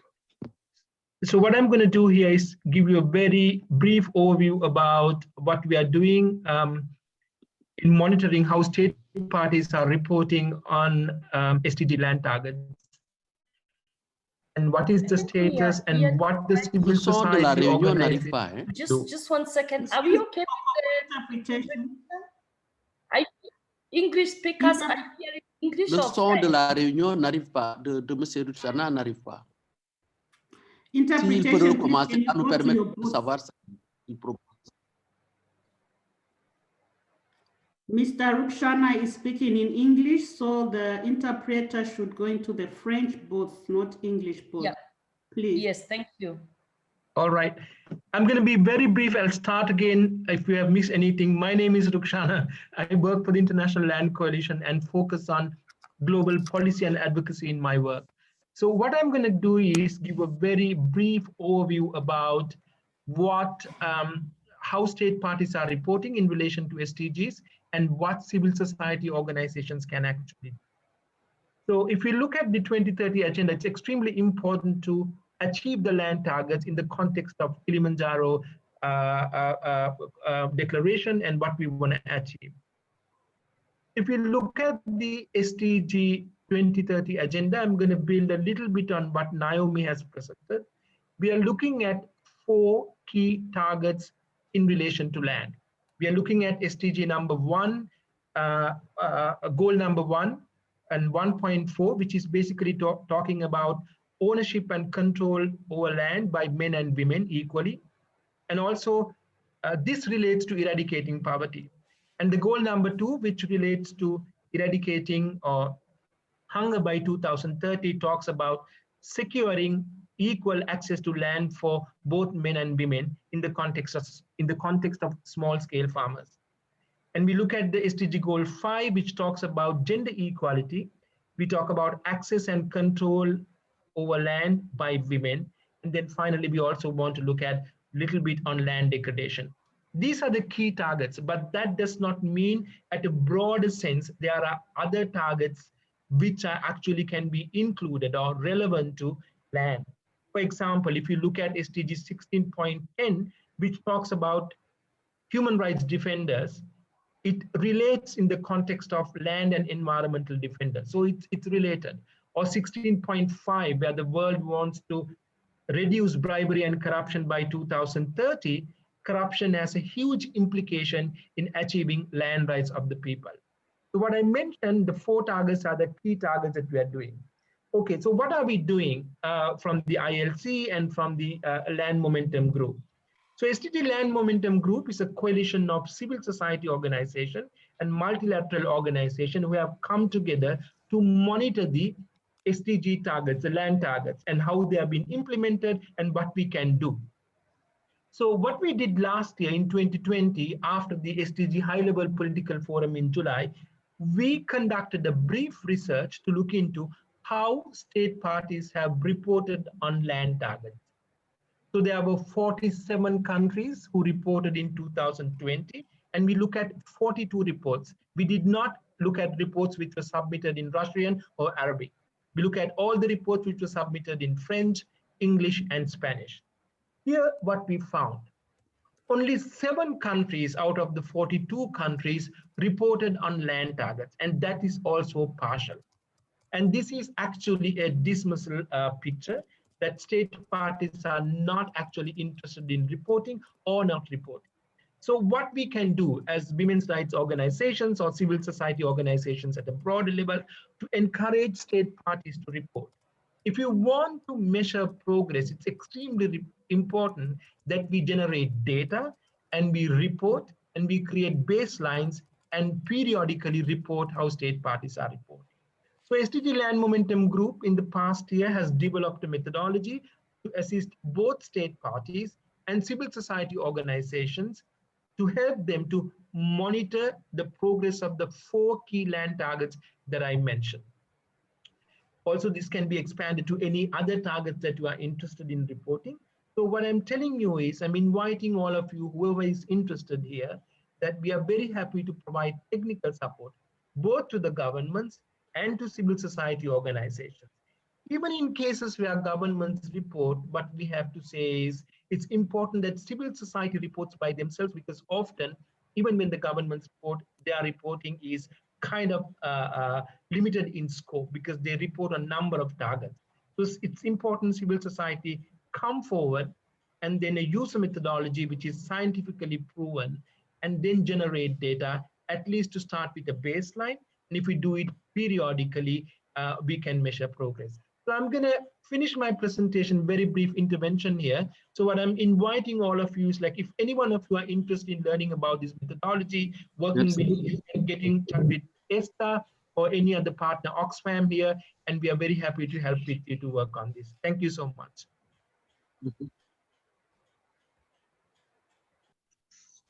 Merci beaucoup pour la proposition qui vaut beaucoup par rapport à ce que vous pouvez apporter au groupe de travail qui est autour de cette table. Et c'est bien de nous avoir fait le point, l'état des lieux sur les pays qui sont attachés à la mise en œuvre, ou en tout cas à réaliser quelque chose sur le foncier. Parce que le véritable problème, je vais peut-être y revenir dans ma synthèse, c'est au niveau des pays et des actes que nous posons, des documents que nous mettons en place qui ne sont pas suivis d'effet. Et sur ce, nous allons finir avec Madame Awa. Je ne sais pas si elle est finalement round. Awa est à côté. Et vraiment, nous vous remercions, Monsieur Rouchina, pour votre proposition. Et ce serait très intéressant. Je ne sais pas si vous êtes au niveau de l'Afrique de l'Ouest et des autres zones de tout le continent pour partager en tout cas le travail important que vous êtes en train de faire en termes de suivi. Parce que c'est des choses qui nous manquent souvent quand on prend des actions, on est mobilisé, mais après, ce n'est pas suivi d'effet, comme j'ai dit tout à l'heure. C'est pour permettre à Awa de s'installer et de se manifester. Je ne sais pas si elle est... Parce que là, on est à midi 42 déjà, presque à 13 heures. Et on n'a pas fini la première session. Nous sommes très en retard. Awa est là?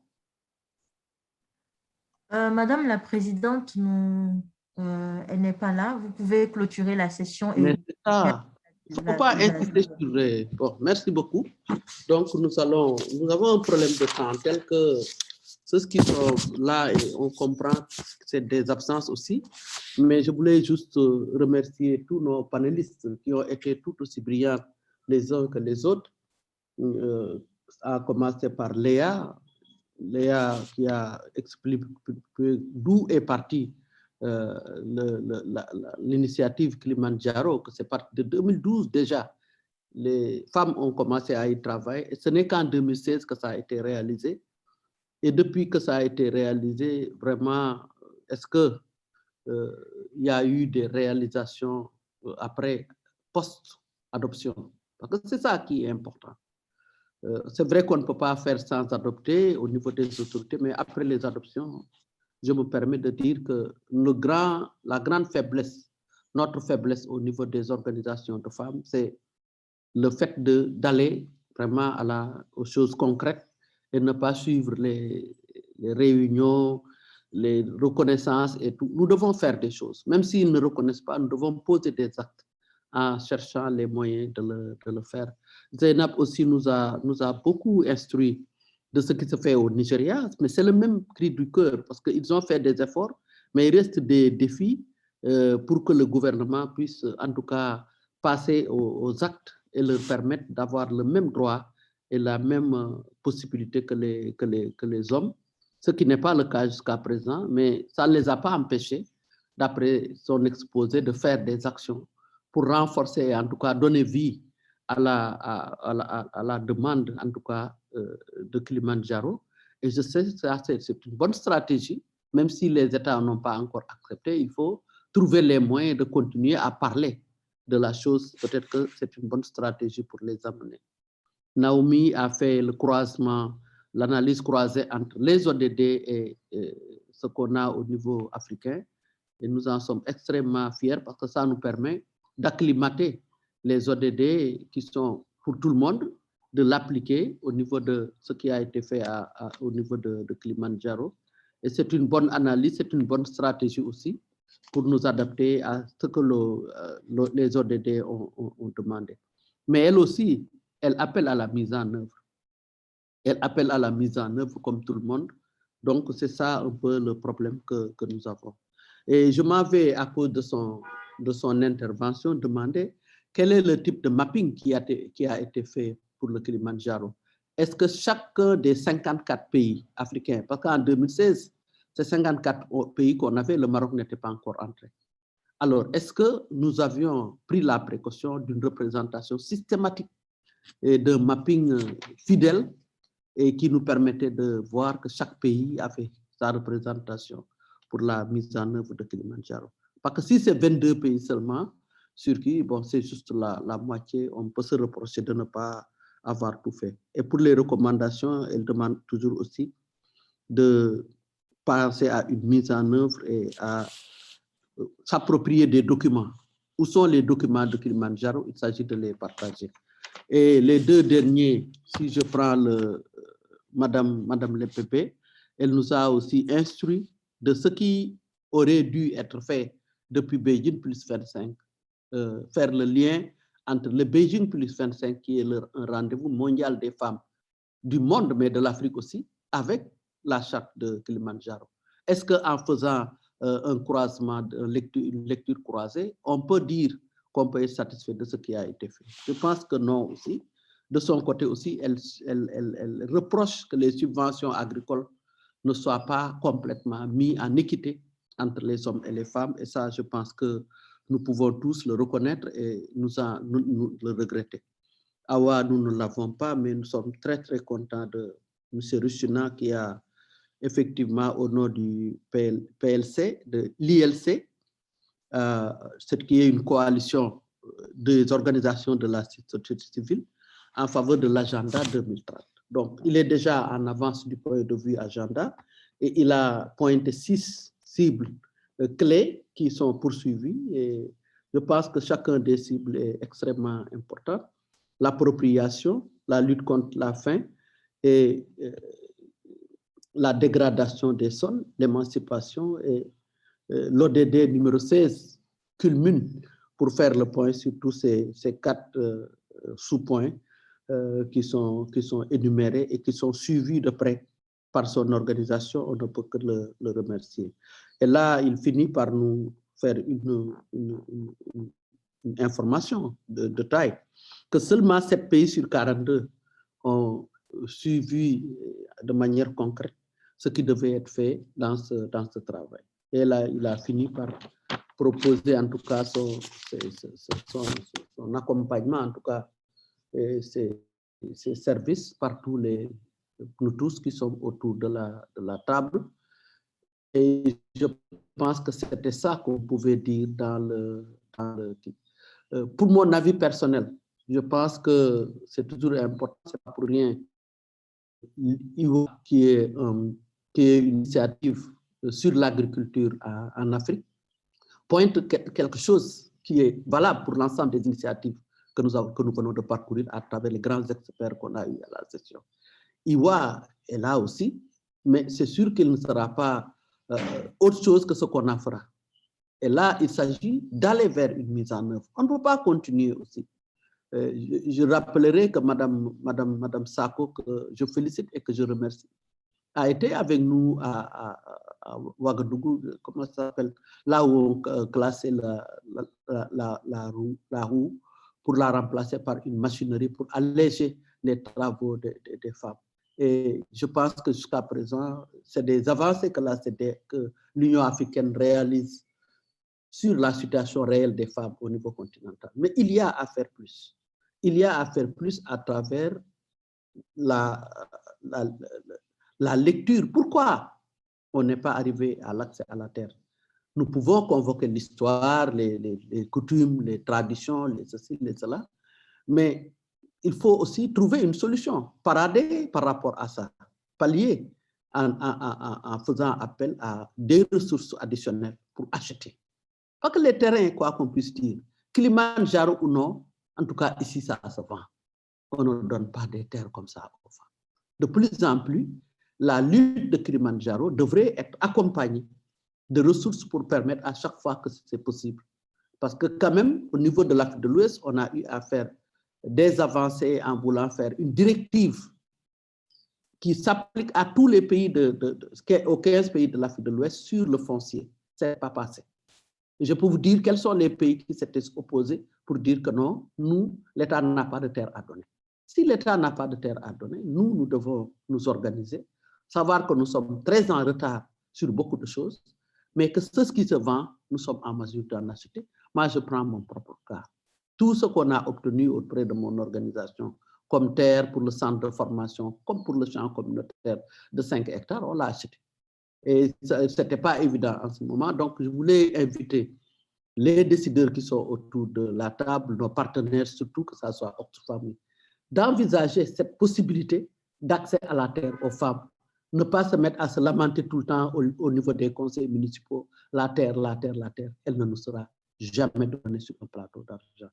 Et l'autre remarque, et c'est par là que je vais finir, c'est la relation entre la terre et le bénéfice agricole. La terre aussi, il faut qu'elle soit travaillée. Il faut des investissements pour que la terre puisse produire quelque chose. Là aussi, c'est un point que je voulais ajouter, tout en remerciant tout le monde et chacun, en remerciant ceux qui m'ont fait confiance pour modérer cette session, mais surtout les panélistes qui nous ont encore démontré leur capacité, en tout cas, de synthèse. Pas que parler en 5 minutes, 10 minutes pour un tel sujet, ce n'est pas évident. Donc, je voudrais retourner la parole à Madame la modératrice, la facilitateur. C'est Esther ou je ne sais pas qui. Et en tout cas, moi, je voudrais vous remercier et retourner la parole à qui de droit. Merci.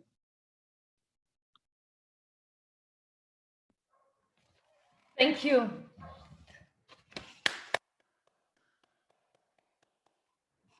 Great job, great summary. We are very excited, and there are very many threads. Yes. Could we also allow Eva to speak after this? Yeah. Yes. From yes. Tanzania. Thank you. Yes.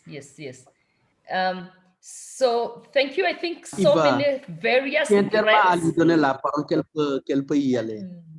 that are coming up, and they are all very connected. I think everyone, we are all saying the same messages, that for Africa, and perhaps more than any other continent, guaranteeing women land, it helps to deal with corruption. I think Rukshana said that. Madame Fall just talked about, it is the baseline for our agricultural development. Our ambassador said that. Ambassador talked to us that this is about peace, it's about security. And we can't joke with things to do with security and peace. We have been told by the speakers, including Motalano from South Africa. We've had the rural women saying that this is where our leadership grows. When we have security in Latin, then we are able to grow our own leadership to be able to emancipate not only ourselves, but our families and everyone else. So it's really, really important, and it's at the heart of everyone. So thank you so much for all the speakers. We just have a few, like 15 minutes before we give the opportunity to our high level leaders at the African Union to tell us what they have had, what they are ready to, where they are ready to take us. But before that, I understand that Eva is now ready to speak. If Eva can speak for 3 minutes, Eva, where are you? And then after Eva, we are going to have our His Majesty Mvumo Divama. He is a customary leader and the president of the Union of Africa Traditional Authorities. So he'll be our second speaker in this panel after Eva. And then we are going to have Julia Cisse from, she's the West Africa focal point.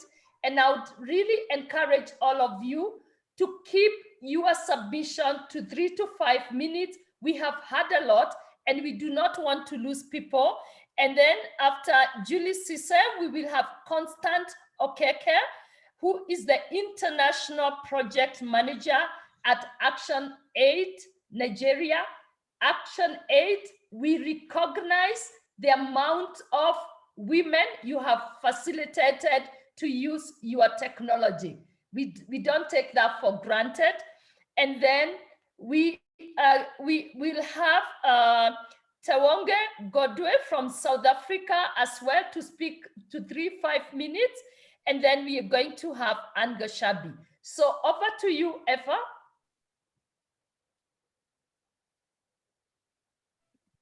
Eva, floor to you. Yeah, thanks, Esther. Just to alert our team here and everyone who was tuned in that Eva is going to speak in Swahili, but there is going to be an interpretation in English. Eva, Okay. So if Eva can Tanzania. speak her the 3 statements, 3 minutes, and then we have the interpreter to take 2 minutes to tell us what she said. Thank you.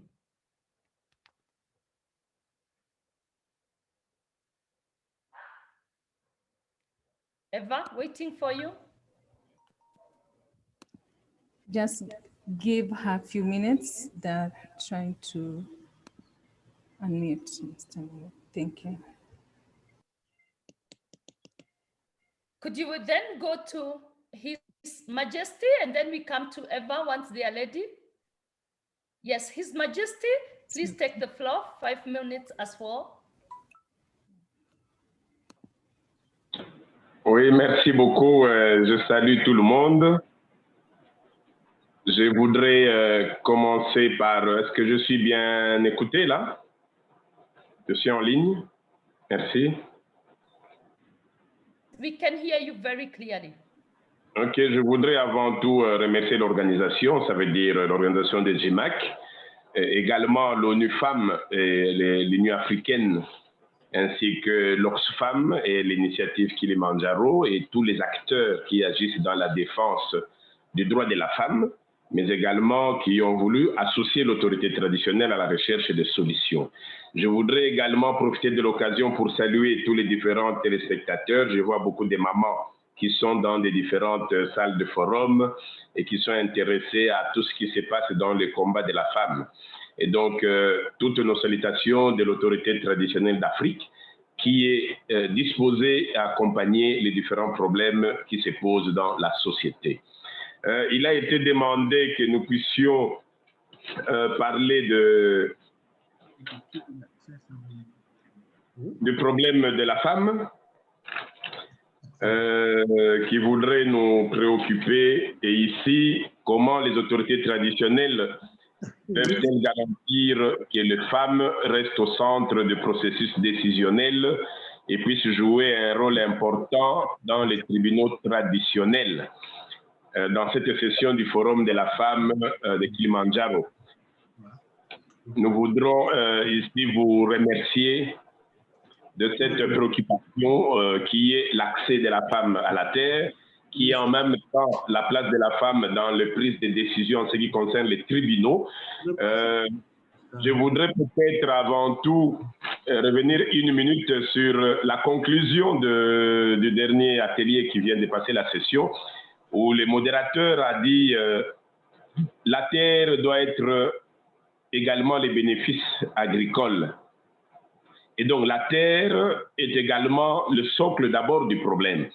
C'est vrai, quand nous voulons parler de l'accès de la femme à la terre, la première question qu'on devrait se poser, c'est quoi la terre? Est-ce que la terre est-elle une manne céleste qu'on ramasse dans la rue et que chacun peut s'en approprier? Ou est-ce que la terre est avant tout un bien collectif, un bien qui nous permet de nous identifier comme humanité, un bien qui nous permet de nous identifier comme pays, un bien qui fait que nous puissions nous identifier comme Afrique, parce que quand on parle d'Afrique, on voit la terre africaine. Quand on parle de la RDC comme je suis, on voit la superficie de la terre de la RDC.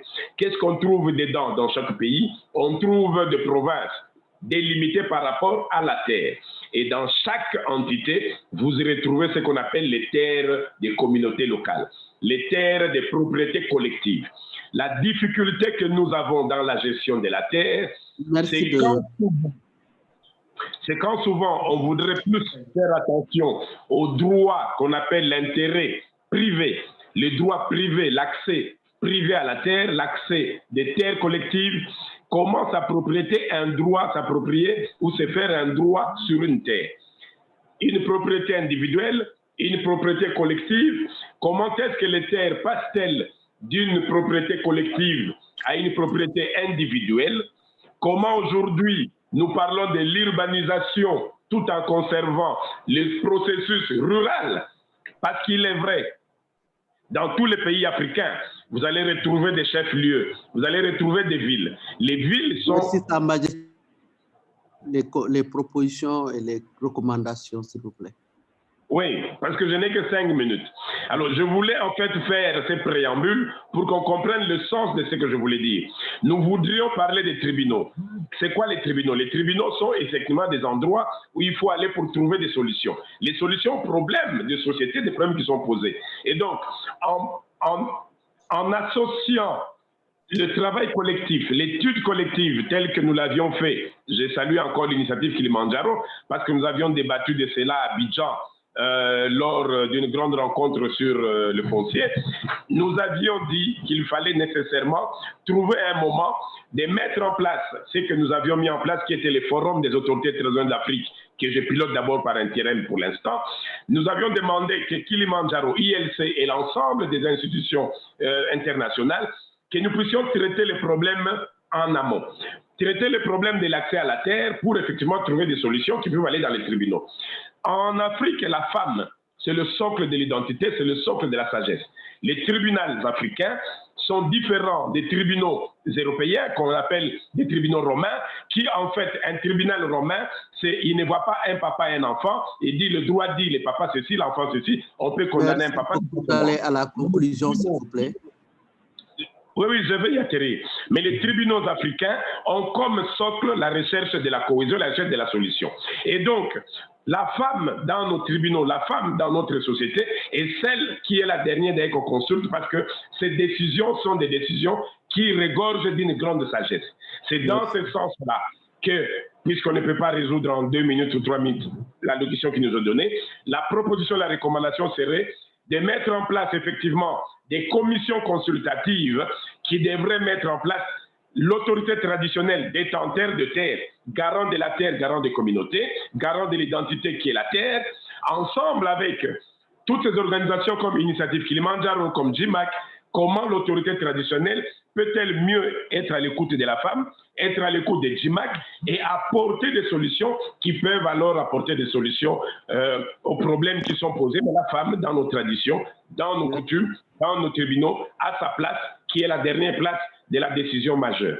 Voilà si je peux résumer cela en moins de 5 minutes. Vu Merci, que Majesté, ça a été très ingénieux de votre part.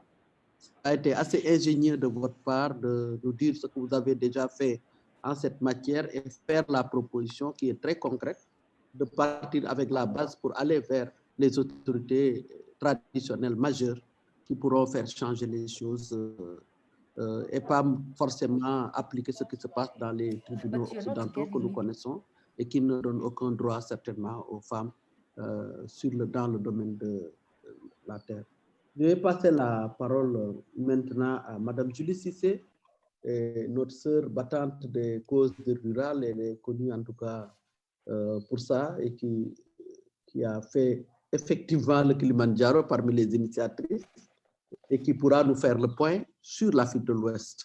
Je pense que c'est le sujet qui lui est demandé et le rôle crucial de la charte en termes concernant les petites exploitations agricoles, les petits exploitants agricoles en matière de sécurité alimentaire, qui est un sujet extrêmement important qui n'est pas encore abordé dans les droits fonciers, étant donné le lien qu'il y a entre la nourriture et l'agriculture.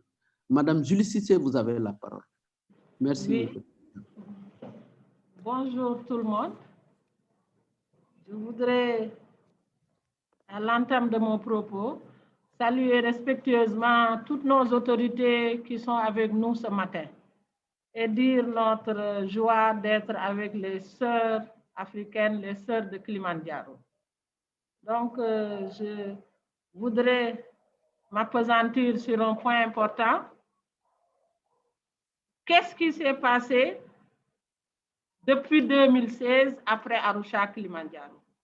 Des actions importantes ont été faites pour la sensibilisation, pour le plaidoyer, mais aussi accompagné d'un lobby intense, avec l'utilisation massive des supports de sensibilisation de Kilimanjaro. Si nous prenons le cas spécifique de notre pays, le Sénégal, nous avons pu, avec cette sensibilisation, développer une stratégie, c'est-à-dire nouer des alliances avec les autorités traditionnelles autochtones. Nous les appelons communément Farando. Et cette alliance, cette stratégie nous a conduit à des résultats importants. Au Sénégal, nous pouvons dire, grâce à l'initiative Kilimanjaro, le plaidoyer nous a permis d'avoir des terres. Actuellement, nous avons 6 périmètres agricoles fonctionnels de femmes agricultrices, de femmes rurales, où un partenaire a pu régler la problématique de l'eau. Mais l'accès, une fois acquis, pose de nouveaux défis. L'équipement agricole, la capacitation technique, managériale et le financement adapté posent problème. Mais si nous voulons articuler ces défis à la sécurité alimentaire, la pauvreté de nos sols est telle que les résultats restent mitigés. Donc, un défi majeur, ces braves femmes qui, avec le plaidoyer Kilimanjaro, ont pu accéder à la terre, se démènent douloureusement dans des périmètres agricoles. Un accompagnement est vital et nécessaire, avec un financement adapté. Un autre défi, c'est la présence de ces femmes agricultrices dans les instances nationales où se décident des décisions agricoles. Si je prends l'exemple de mon pays, nous sommes très actifs et nous avons été cofondateurs de l'Alliance nationale femmes et foncier qui regroupe beaucoup d'organisations de femmes agricultrices, mais de la société civile, de partenaires techniques et financiers qui nous appuient. Nous avons pu, grâce à la CNC, avec la déclaration de Malabo sur l'agriculture africaine, intégrer le groupe de dialogue social et politique qui, en partenariat avec le ministère de l'Agriculture, met en œuvre le CADA-PDDA. C'est des instances mixtes. Et là-bas, nous sommes avec notre sœur Hadith Al-Fall, que nous saluons chaleureusement. Le défi majeur, c'est l'intégration de cette charte dans ces instances mixtes où les femmes agricultrices sont très dynamiques, mais font face à des organisations mixtes où la gouvernance est encore masculine. Un deuxième défi. Le troisième défi, notre pays, le Sénégal, est l'un des pays, les premiers pays à avoir accepté cette charte. Parce que dès le retour de Tanzanie, nous avons organisé un atelier national où le gouvernement a pris un engagement pour dire que nous pouvons aller au-delà de 30%. Mais cet accompagnement, il doit être suivi, comme l'a dit ma sœur Hadith Alpha. Il ne s'agit pas de prendre des engagements et de les mettre dans les tiroirs. Il faut action, action, action. Je voudrais faire une recommandation, une seule, parce que je ne prendrai pas 5 minutes, Président Khadi. La recommandation principale, c'est l'articulation. Et nous saluons chaleureusement Madame la commissaire Sako et notre tante, notre sœur, Excellence Madame Binta Diop. Nous avons été à Bobo Dioulasso avec cette campagne pleine d'histoire où on nous demande de ranger là ou dans les musées et de procéder à une mécanisation. L'incidence première, c'est cette mécanisation qui doit être adaptée à nos exploitations familiales, à nos périmètres communautaires gérés par les femmes, mais à un financement adapté. Cette campagne doit être articulée à Iwa. Iwa, nous avons la chance d'être sénégalaise comme la promotrice. Et nous saluons chaleureusement notre sœur, Madame Koumba Fall. Nous sommes en train de faire une articulation entre la dynamique Kilimanjaro, Iwa Sénégal et la mise en œuvre effective et active des 15 demandes de la charte de Kilimanjaro. Je voudrais m'arrêter là. Je salue tout le monde. C'est le Sénégal, Women du Kilimanjaro. Madame la Présidente Julie, très active, je peux témoigner et reconnaître ce qu'elle a dit comme réalisation. Et c'est d'ailleurs fort de ça que je demande à chaque pays d'aller vers les réalisations. Et si elle se mettait à attendre, que l'État valide cela, elle n'aurait pas réalisé. En ce moment, elle n'aurait pas... Julie, tu fermes ton micro, s'il te plaît.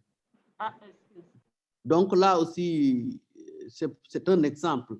Je suis un peu mal placé pour le donner en exemple, mais vraiment, les 6 périmètres dont elle parle, on en parle partout, qu'elle a obtenu grâce à Kilimanjaro et à son engagement. Et c'est ça peut-être qu'il nous faut peut-être retenir dans ce qu'elle vient de dire, et d'insérer la déclaration de Kilimanjaro dans nos instruments régionaux agricoles, comme ce que la CEDEAO a, le prix Hassan, qui est venu du PDDA, et rappeler ce qu'on a fait à Bobo Dioulasso ensemble. Et que là, on attend aussi les outils et la mécanisation agricole qui doit être adaptée à ce que nous avons et solliciter des financements pour que ça puisse être tout. Nous allons maintenant, si vous le permettez bien, avancer en donnant la parole à Madame Tiwongé. Madame Tiwongé, est-ce qu'elle est là? Elle fait partie de l'initiative Kilimanjaro et dans le plaidoyer et le leadership des femmes rurales.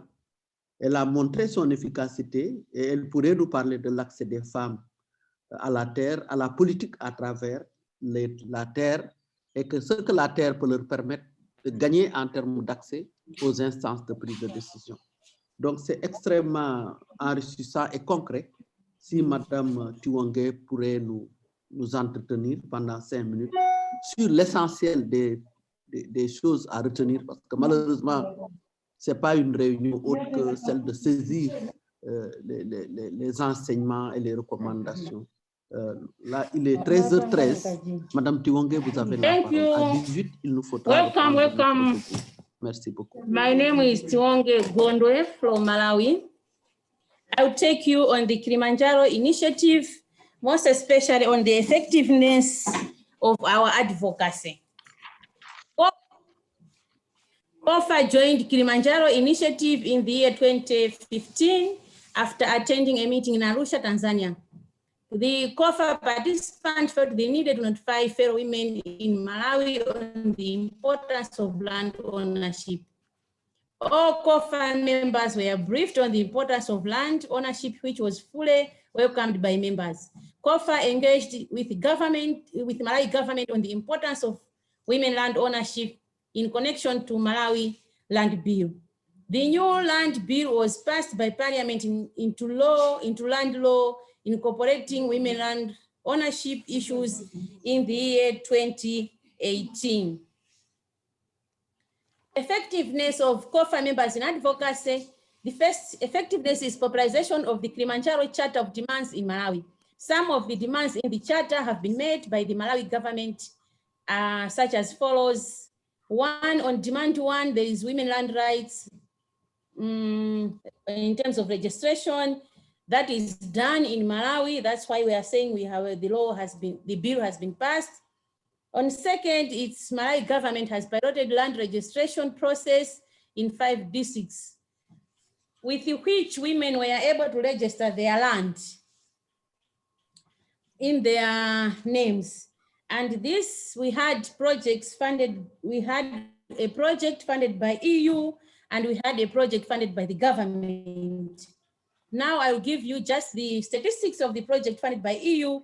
Out of 4,211 parcels of land, 1,862 parcels were registered, where women have registered their land in their names, which represents 44% of women registering their land and have the certificates at present.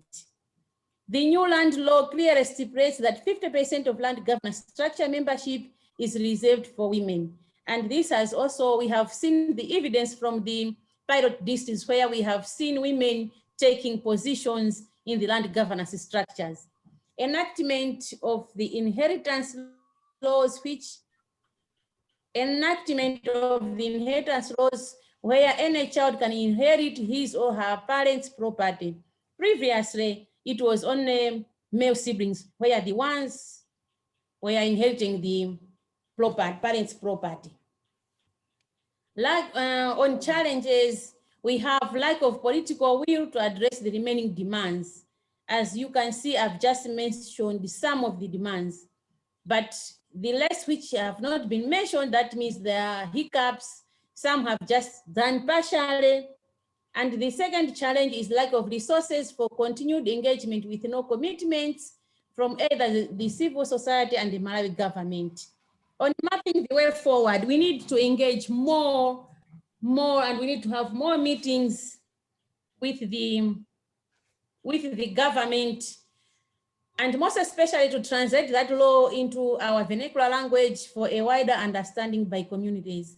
The second is engaging Malawi government on the importance of communities' contribution before land allocation to investors, because this brings a lot of challenges.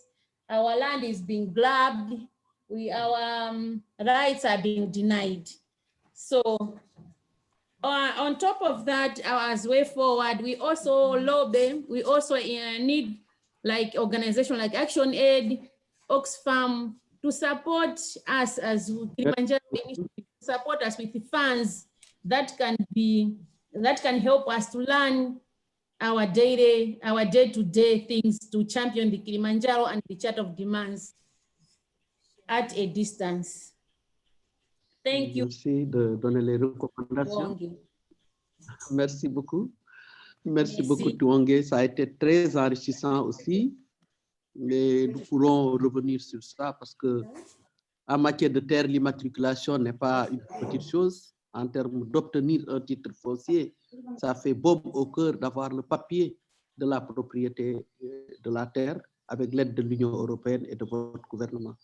Les langues nationales, évidemment, c'est par ce canal que nous devons passer pour être véritablement les femmes rurales que nous prétendons être. Parce qu'elles ne peuvent plus aller à l'école, l'âge ne leur permettant pas. C'est à nous d'aller vers elles en traduisant les connaissances que nous avons acquises dans les académies, dans les universités, dans les écoles, à mettre ça à leur disposition à travers la formation et l'accompagnement. L'accaparement des terres, évidemment, on ne peut pas en parler assez, mais merci beaucoup d'avoir souligné et en si peu de temps les réalisations et évoquer les défis que nous partageons tous sur le continent africain concernant la situation des femmes avec le foncier. Nous avons donné la parole à Madame Gambashi, qui est la représentante de Kilimanjaro, et nous allons, on voit qu'on l'applaudit déjà. Sa réflexion va porter sur le leadership dans le processus. Certainement, ça doit être une femme leader reconnue dans ce sens.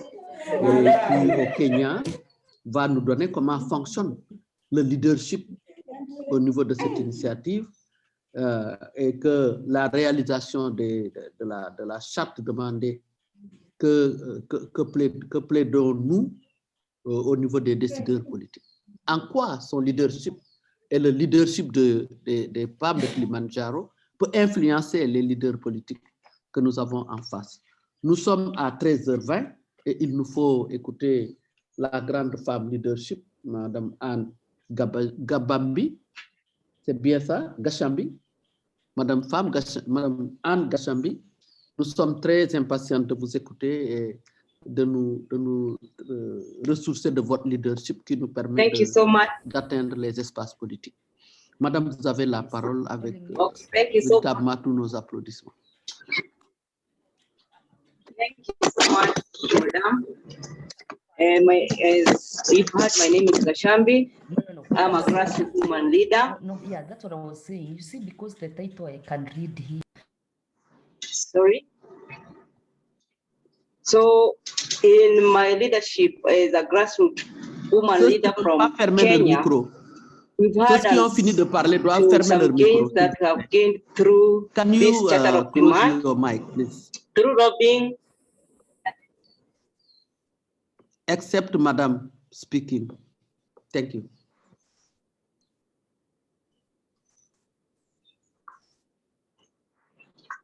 Sorry for that. as I was saying, that through lobbying and challenging the organs, we've had women being put in land governance forums.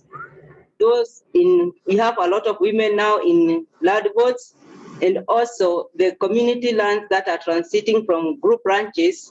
We've also had the communities adhering to the law, the land gender rule, and also putting women in the land register, and also recognizing their leadership abilities in those community land management committees. Another thing that has helped us in our leadership that is taking shape is after creating awareness through media engagement. We've had a lot of women now owning land. How? This is because after they heard of what they are supposed to do to claim their land rights, they came out strongly, and we engaged pro bono lawyers who are now helping these women to acquire their rights and to gain back their lands. That means we have had a lot of women now owning and having title deeds, and others that have not yet received, they're still in the streamline to gain and to have access to their lands.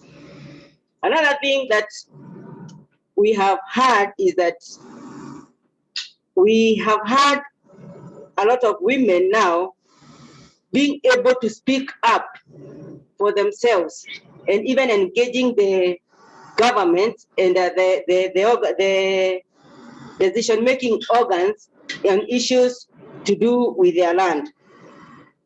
What has not worked for us, we are still struggling with this Charter of Demand in its implementation at all levels.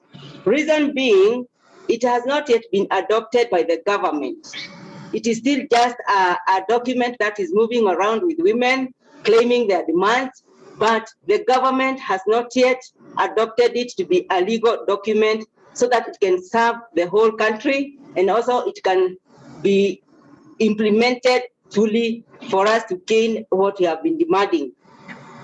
The other thing that has been a challenge to us is the change of the government officers or the government and administrators.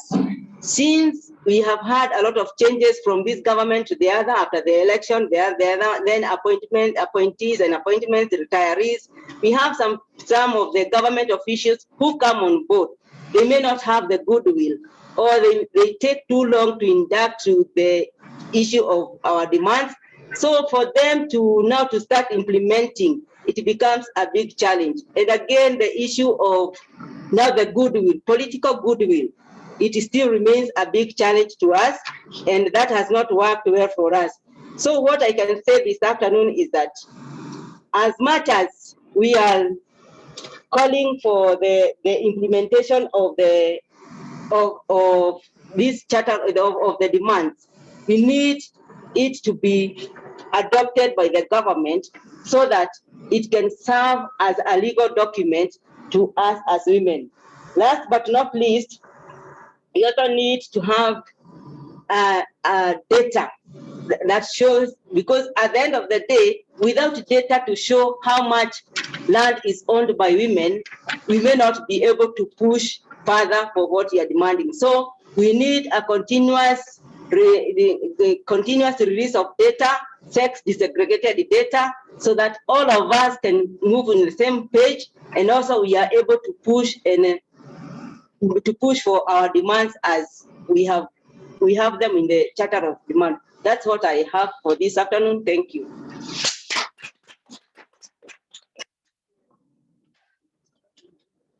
Merci beaucoup, Madame. Madame Anne. Et je pense que ça a été précis comme recommandation. Et on voit que les défis sont encore là, même si vous avez pu faire des réalisations avec votre pays au niveau de l'appropriation des terres, au moins des comités de suivi, de gestion, et qu'elles puissent s'exprimer. Et ça, je pense que c'était la première fois que je l'entends depuis ce matin. C'est extrêmement important de pousser nos femmes rurales à pouvoir s'exprimer. Et l'autre question, c'est de faire du document de Kilimanjaro un document de référence adopté par nos autorités et à pouvoir en tout cas le faire, en tout cas adopté par tout le monde aussi à la base, et que ça cesse d'être un instrument de la société civile que l'État n'a pas encore pris en charge. Vous allez m'excuser d'avoir sauté, je ne sais pas pourquoi d'ailleurs, Madame Constance Okeke. Madame Constance, vous avez vraiment la parole, avec mes excuses de ne vous avoir pas donné la parole au temps opportun. Elle est chef de projet international à Aider Action Nigeria et elle représente le mouvement des initiatives, des initiatrices de Kilimanjaro. Et décidément, nous avons aujourd'hui les têtes de pont de Kilimanjaro à la manœuvre et qu'elles nous disent la femme rurale en Afrique. Pourquoi est-il essentiel d'harmoniser l'identité des femmes rurales dans le forum africain de l'agriculture de Kilimanjaro? Wofi, je ne sais pas c'est quoi, elle va nous en parler. Quelle est l'importance de solidifier l'identité vis-à-vis des efforts des femmes rurales et du droit foncier au niveau continental? Elle regarde plus haut que nous, elle n'est actuellement au niveau du Nigeria. Et c'est ça qu'on appelle l'ambition. Madame Okeke, vous avez vraiment la parole, avec mes excuses. Merci. All right, thank you, Madam Fall, and thank you to all the speakers that have spoken before me. I am very happy listening to our women farmers, especially the climbers for the Mount Kilimanjaro. I doff my cap for you for the feat you have achieved. And I'm happy to be making this presentation because it kind of sums up how best we can, as a team, move together to push for this agenda within Africa and especially in our countries. Like we all even heard Leah talk about the way we evolved. ActionAid and Oxfam have over the years supported collectively the coming together of women farmers in Africa. And so the Rural Women Farmers Forum, RWFF initiative, was birthed as a result of a need for a direct involvement of farmers in discussions that would affect their livelihoods in different policy spaces at the continental and regional level, because we already had these platforms in the countries. So the maiden edition of the Rural Women Farmers Assembly, Forum Assembly, was held in 2014 in Rwanda, and we initially had 12 countries involved. Subsequent assemblies that followed suit had about between 15, 17 countries participating. But what this platform did for us was to give us the footfall for us to be able to mobilize women across all these countries to key into the ongoing discussion about the Kili Initiative. And it also helped in helping us pull resources together to carry out capacity building programs, generate data, do information sharing for women farmers at the different levels. So following the successful mobilization and organization of these women across the African continent, within these countries where we... Constance? Yes? Sorry, I just want to alert our Portuguese translator to say they should increase their volume as participants are saying that they can't hear them.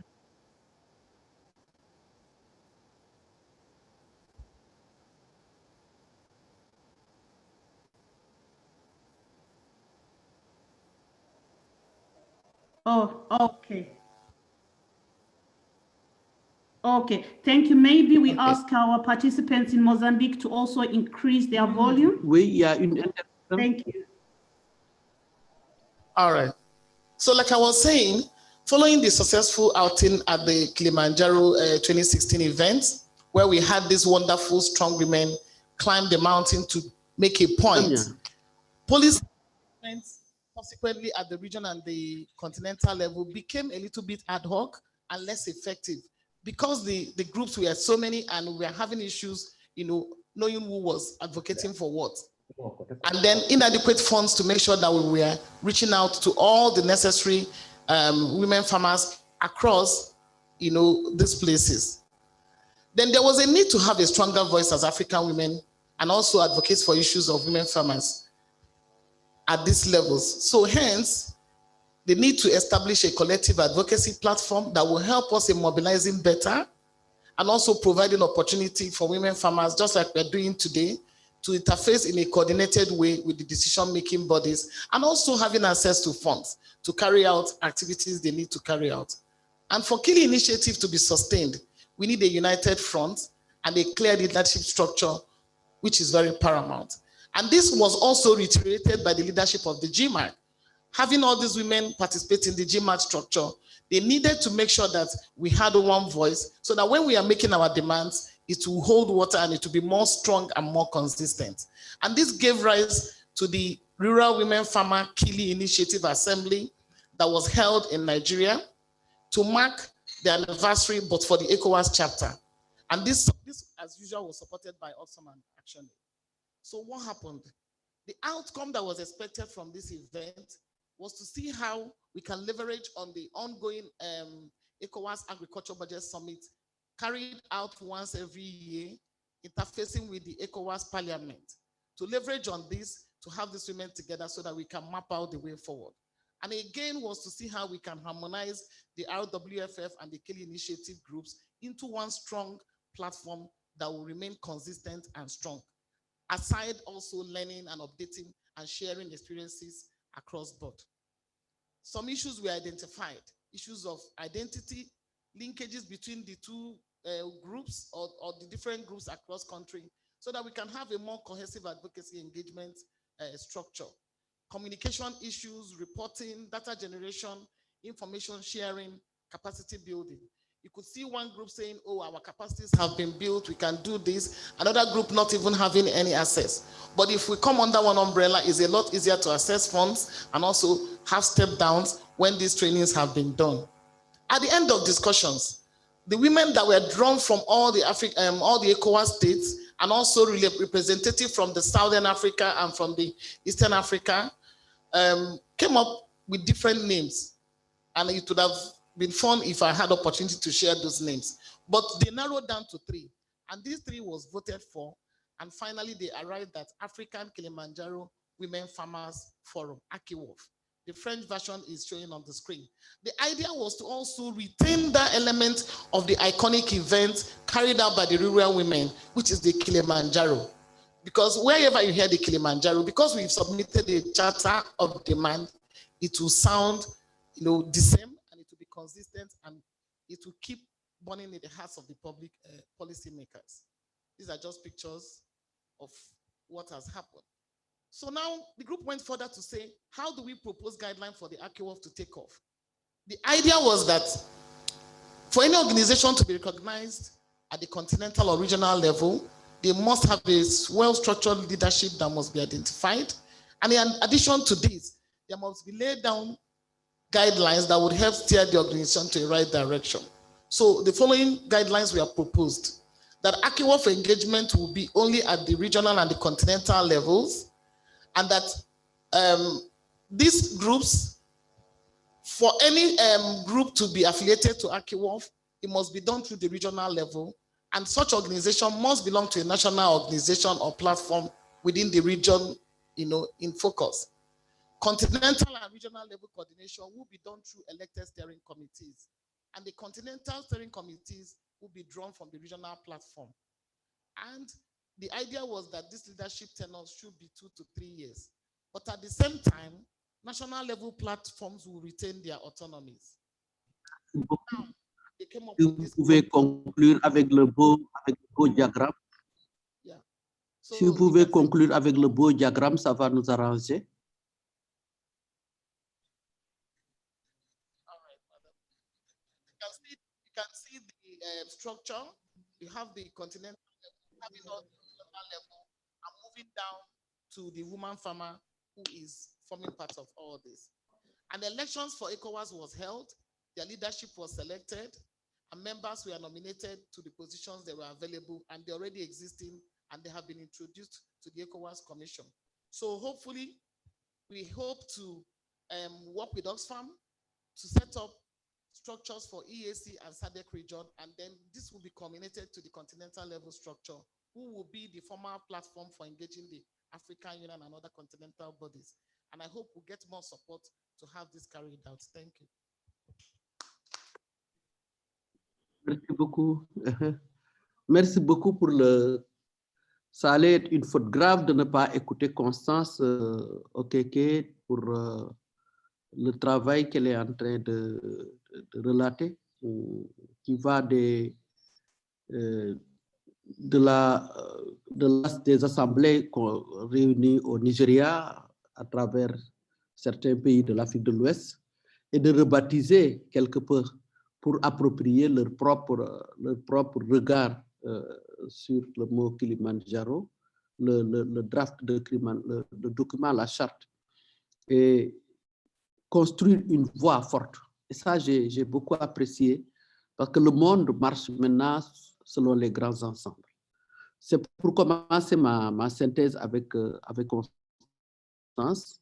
Et vraiment, ce qu'elle a demandé est extrêmement important, une harmonisation de nos efforts et d'avoir aussi un mécanisme mondial, c'est-à-dire d'extrapoler sur la charte de Kilimanjaro qui est africaine jusqu'au niveau mondial. Je pense que si ma compréhension est bonne, je pense que c'est ça qu'elle a demandé.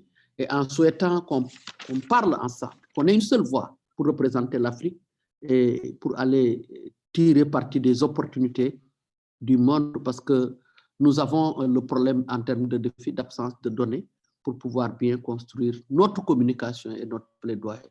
Je pense que Constance, si je ne m'abuse, ça a été les recommandations qu'elle a eu à nous donner, et évidemment d'aller vers une plateforme mondiale sur l'agriculture. Et je voulais la féliciter et la remercier.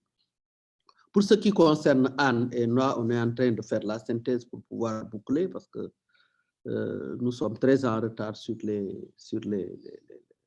le temps, pas sur l'agenda, mais sur le temps. Elle nous a dit que grâce à la charte, les femmes sont arrivées maintenant à parler, à faire des comités de gestion, de campagnes de médiatisation et de plaidoyer. Et maintenant que les femmes s'expriment elles-mêmes, elles s'expriment jusqu'au niveau les plus élevés, elles arrivent à dire ce qu'elles pensent. Et que là, il nous faut ce document juridique de référence qui est souhaité à travers la charte pour pouvoir avancer. Et que maintenant, les changements institutionnels dans les ministères, à chaque fois qu'on vient, on trouve une autre figure et on se met à recommencer, n'a pas été une chose pour faciliter le travail. Les données spécifiques de tout ce qu'on a réalisé à travers la charte, les données n'existent pas. Translation, please. English translation. Les capitaliser dans la marche de Kilimanjaro. Et c'est un peu dommage qu'on n'ait pas pu produire nous-mêmes les données qu'on a obtenues en termes d'avancement. Et je pense que Julie, il y avait fait une petite synthèse, mais je voulais vous dire que cette femme qui est comme une petite sœur à moi et à tous les rendez-vous où on parle des femmes rurales, où on pose les vraies questions. Elle demande néanmoins, malgré les avancées qu'elle a réalisées dans le cadre de la charte, un accompagnement. C'est pour aller vers l'essentiel. Et que le foncier qui n'est pas valorisé par des équipements et des accompagnements fonciers, évidemment, ne donne pas grand-chose. Et puis surtout, de faire le lien entre l'intégration des données agriculture à travers la sécurité alimentaire. Que la sécurité alimentaire ne saurait être réalisée si on ne fait pas davantage, si on ne met pas davantage de financement dans l'agriculture. Et je pense qu'elle a eu à en parler même à Bobo Dioulasso quand on était avec la commissaire de l'Union africaine, qui est aussi préoccupée de comment on va faire pour que l'initiative IWA que nous avons mis en place ensemble puisse intégrer ce dispositif et que chacun de ces mécanismes puisse aller vers l'essentiel. Donc, les 15 points qui sont identifiés dans Kilimanjaro, chacun en tout cas a fait l'objet d'un suivi très rigoureux par Madame Julie Cissé au niveau du Sénégal et dans le reste de l'Afrique de l'Ouest, pas qu'elle est dans les autres espaces aussi au nord du Sénégal. Je vais aussi parler de ce que Sa Majesté, du haut de son expérience et de sa position sociale, et sociologique nous a appris que là, nous sommes en mesure d'avoir d'autres tribunaux, des tribunaux qui sont spécifiques à l'Afrique et qui écoutent de manière tout à fait plus attentive les femmes. Et de ce point de vue, mettre en place un forum ou des différents forums dans les différents pays pour aller plus loin du point de vue hiérarchique au niveau régional et au niveau continental vers les autorités traditionnelles qui peut, je peux citer plusieurs pays de l'Afrique de l'Ouest où le président de la République nous a saisis à travers la CEDEAO pour dire que les terres appartiennent aux autorités traditionnelles.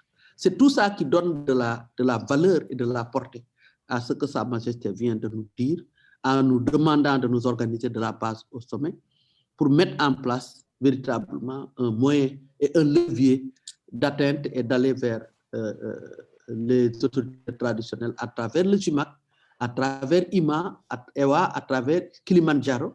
Tout ça, c'est des structures qu'on a mis en place. Même si on n'a pas les résultats, ça a été courageux de la part des femmes en Afrique de mettre ces organisations en place pour leur permettre, en tout cas, des outils d'interpellation. Et des outils d'interpellation, c'est fait effectivement pour interpeller, pour avoir des résultats plus qu'on en a obtenus. Évidemment, le temps est court, aussi bien pour les panélistes que pour la modératrice. Nous avons beaucoup de choses à dire, mais je pense que ce qu'on a dit depuis ce matin, si c'est capturé et capitalisé, est essentiel. Ils se sont complétés sans le savoir. Chacune d'eux a dit l'aspect qui n'a pas été traité par l'autre. Et c'est sur ça que je suis très, très ravi et très flatté d'avoir été la modeste modératrice de ces sessions. Et en vous remerciant tous et demander à ce que l'on comprenne que l'avenir du monde, c'est l'Afrique. Et l'avenir de l'Afrique, c'est les femmes. Merci beaucoup.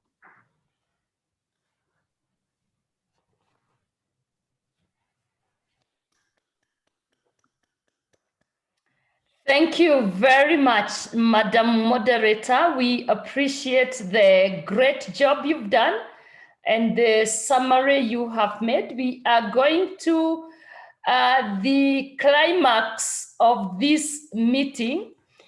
And I know we do have leaders with us who have been waiting. They've been listening. And I would like to invite all of them. I am wondering whether our sister, Miss Joan Kagwaja, is here. I'm just taking stock because I can't see the entire screen. Joan, are you here? Yes, here. Thank you, Joan. Mrs. Letty Chiwara, a great friend of mine for a long time. Is she here? Letty? Not here? Sorry, Esther, due to CSW preparations, she wasn't available to grace our meeting. Thank you. Okay, I understand. And Mr. Sekou Sangare is here. Please let me know who. Is Sekou Sangare here? No? No, Sekou Sangare is not available. And Dr. Stagomena Lawrence? Okay, just to assist you, not connected, we don't have a representative from SADC and EGAD, Esther. Okay, so that's helpful for me, yeah, just ask. All right, fantastic. So, Joan, just for you to know, Miss Clara Park is headed for another meeting. Do you care if I just ask her to speak before you? I know you've also been wanting to go.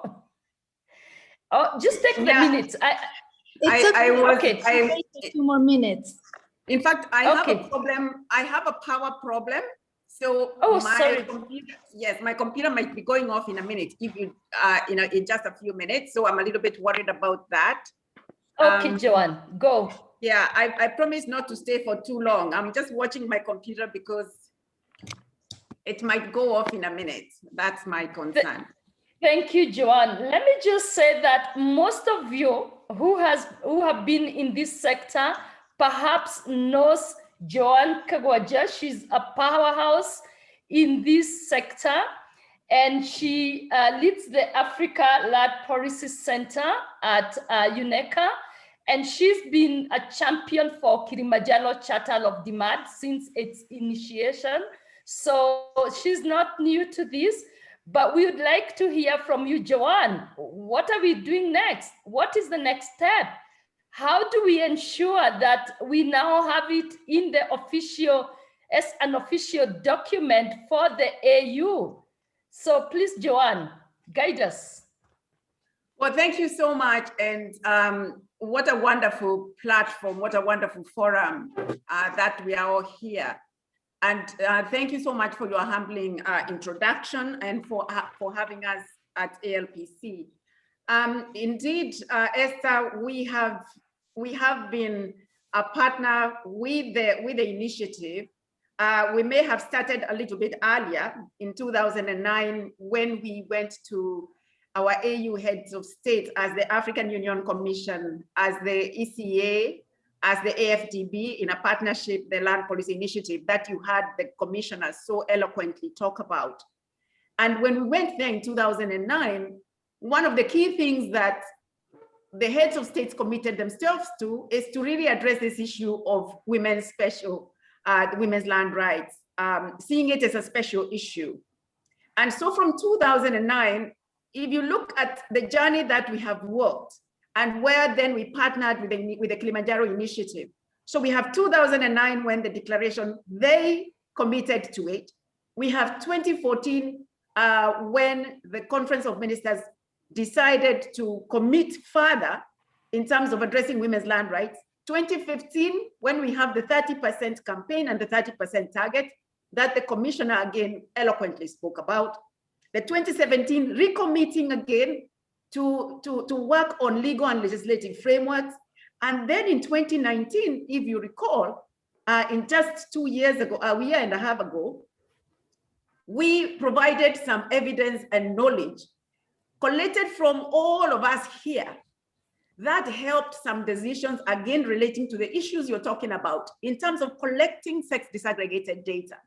So our colleagues who are working FAO, our colleagues in UN Habitat who are working on the SDGs that relate to women's land rights or land rights in general, are having a hard time because our national statistical authorities are not collecting data on land. So this is one of the areas where I would say we really need to knock the doors on us. It's a commitment that 2019 was made at the AU level to collect sex disaggregated data pertaining to land rights. It's not being done comprehensively. Another area is, yes, we talk a lot about the laws that pertain to land, and we have committed to that.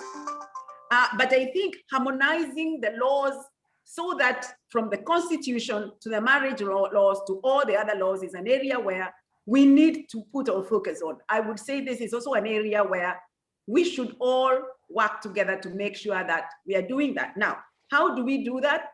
I think that we have partners who are going to speak even now who are providing technical and other assistance. I have colleagues from FAO, I have colleagues from Africa Development Bank, I have colleagues from many donor agencies, and also yourselves, the institutions that you represent. We need to make sure that we are harmonizing these laws to avoid clawbacks, to avoid all kinds of things that do happen, and you know them better than I do.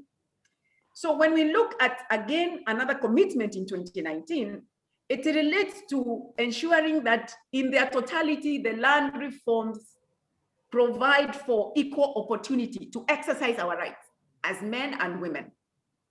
And so we are relooking again. Some of the work we were doing recently, and we do not so much, but some of the work we're doing in Malawi, which just passed very many, progressive bills, but still there are some elements that we need to look at in order to see whether in reality, all the elements of our laws are actually providing equal opportunity to exercise our rights and our institutions as well.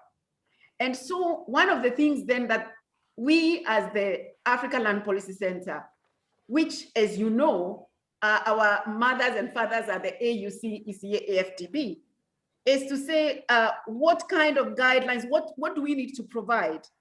What kind of further framework do we need to provide? How do we work together? How do we coordinate ourselves in order for us to be able to then get the technical capacities that we need to be able to do the things that we have just said?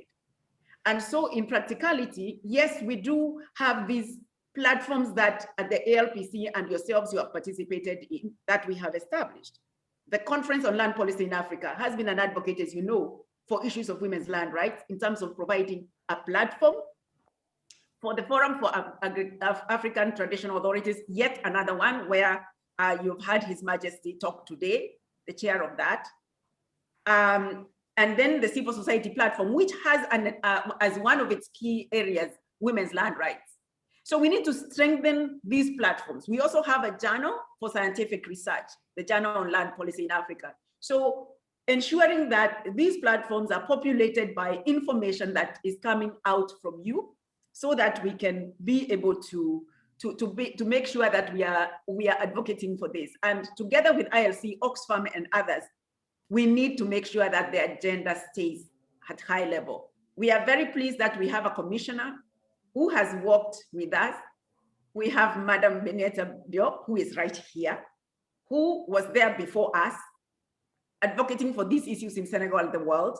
We have many, many of us here. And what I would like to say is that the future is bright in terms of where we are going. We just need these programs mushrooming all over the continent. We need them in all our communities. We need them in the whole of Africa. And that's what we commit to as ALPC, to work together with all of you to make sure that these programs are there. The member states, by and large, have the commitment to be able to do that. They just need to commit budgetary resources, and we need to focus on that as well. But they also need the partnership of development partners and ourselves. I want to thank you again for this opportunity. And we remember we have a monitoring and evaluation framework that we developed that has, as one of its pillars, tracking progress in the implementation of our commitments relating to gender and women's land rights. Remember, by 2035, we should show that at the very least, all the documented land rights in Africa belong to women, and we have a lot of work to do. Thank you so much. I think I'm losing, can you hear me? Are you I'm losing my,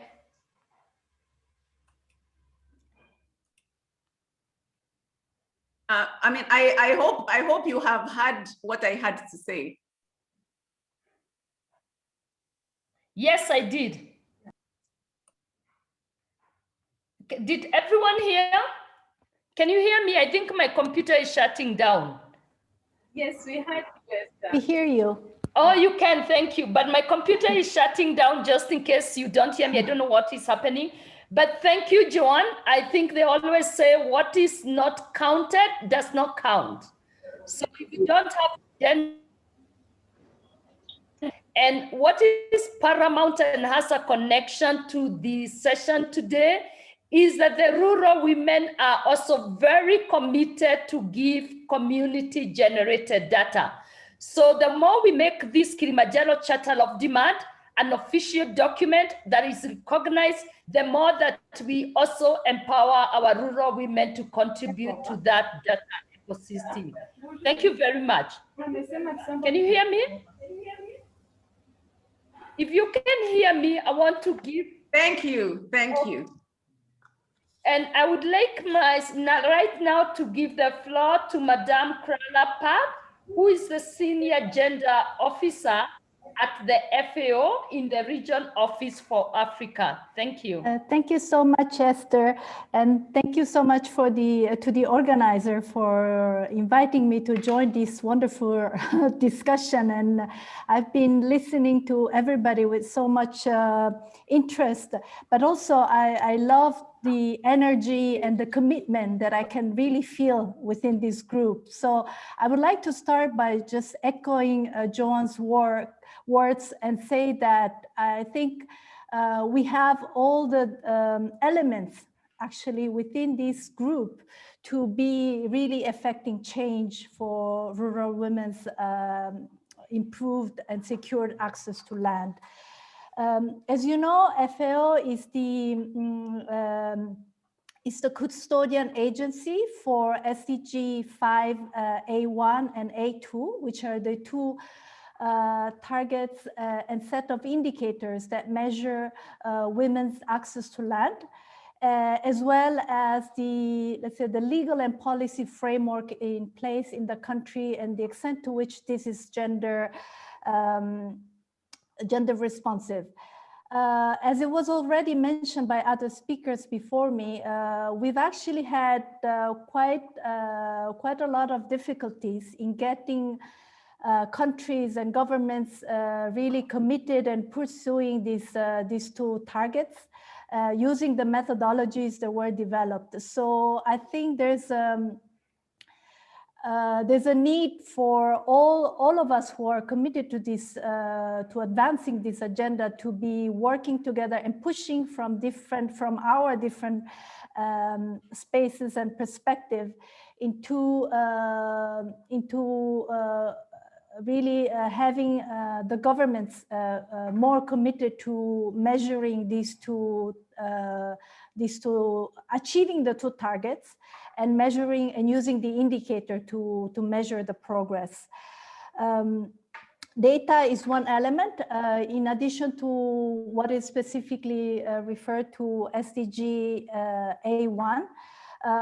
We're also working with the National Statistics Bureau to increase their capacity to systematically collect, use, and analyze the data that is the gender data, the sex disaggregated data, so that it is really serving the purpose of having better evidence-informed policies and strategies. And we welcome, obviously, also the possibility of finding a space for women's collected data to be central to this process. I think that we've been, as FAO, also advocating a lot for integrating gender issues in territorial planning, which means also really putting communities and people at the center of natural resource governance and management. As you know, FAO has also been promoting the implementation of the voluntary guidelines on responsible governance of, I see that someone's saying that they cannot hear my voice. Can you hear me? Sarah, can hear you. Okay, sorry. So the voluntary guidelines on responsible governance of tenure of land, forestry, and fisheries. And these have been really fundamental in providing a yardstick against which policies and legal framework can be also reformed to be more inclusive of gender issues and to advance women's land rights in all different aspects of governance of land. So I would really like to take this opportunity to recommit myself, but also the organization that I represent, to working with all of you to advance this important agenda in Africa. I think there's momentum. We have, of course, the African Union Agenda for Prosperity. We have the SDGs, and we need to really we have the upcoming food system, UN convened by the Secretary General. So we need to be really pushing from all directions to really put this important issue on the agenda of agriculture, rural development in Africa. And I think we can, the more we work together, the more we can amplify the impact that we make as a group of committed people. And thank you so much again for having me today.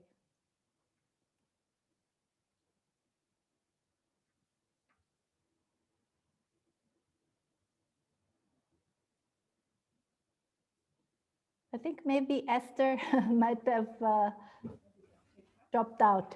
All right. Thank you so much.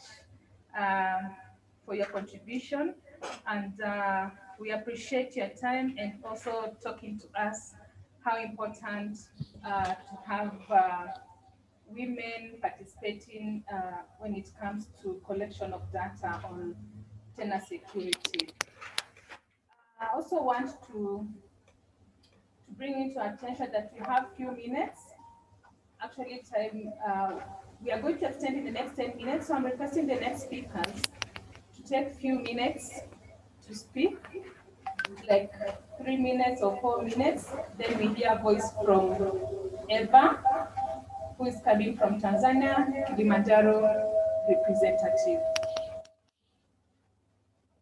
Also continue sharing your contribution using the chat box, and if time allows, we will also read them out. And if not, we'll address them in the report, and also when we'll be sharing, we'll be writing back to you.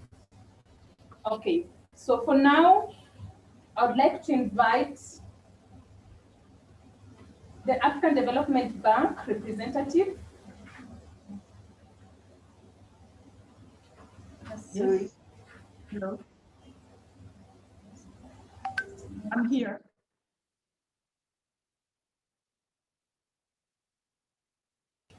Okay, thank you so much. So welcome, Ms. Natalie. And could you please talk to us on issues to do with gender and also in relation to land rights? Thank you. Thank you very much for giving me the floor. Let me say that unmute. Kindly unmute. Yes, can you hear me? Yes, but a bit. Perhaps you can raise your voice. Yes, thank you very much for giving me the floor. Let me say that the African Development Bank recognized that opening the possibility for African women farmers to enjoy secure land tenure and land rights will have a multiplier effect on food security, increasing yields and promoting farmers' move from subsistence to commercial agriculture. This can in turn increase women's voice and agency and their economic empowerment.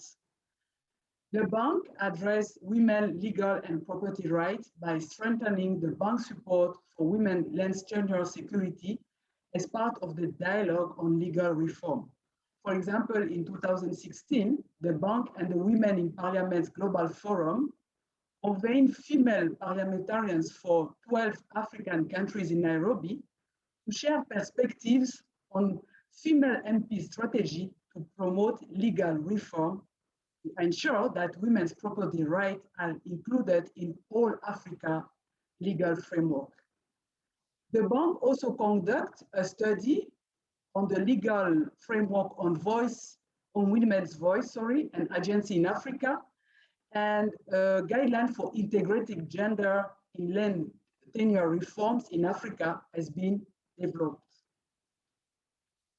In its operation, the bank addressed the issues of land property by negotiating better tenure security for women's farmers, including by the granting of land title in favor of women's agricultural cooperative by the decentralized entity. In Zambia, for example, under the Cashew Infrastructure Development Project, more than 2,000 hectares have been granted to women by Her Royal Highness Buyu Imwiko, Queen of the south of Barotse lands. Just to mention how it's important to work with the local leader.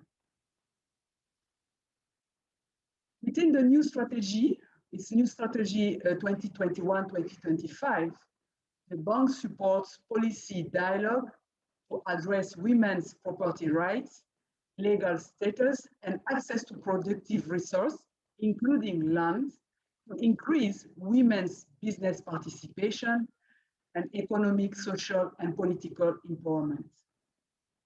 In these regards, the bank will enhance its partnership with institutions that are active in the space. Currently, the bank contributes to better data collection by providing statistics on the gender gap for land rights in its Africa Gender Index report. Indeed, Data indicates a major gender gap in ownership of land, which stands at 22.9%.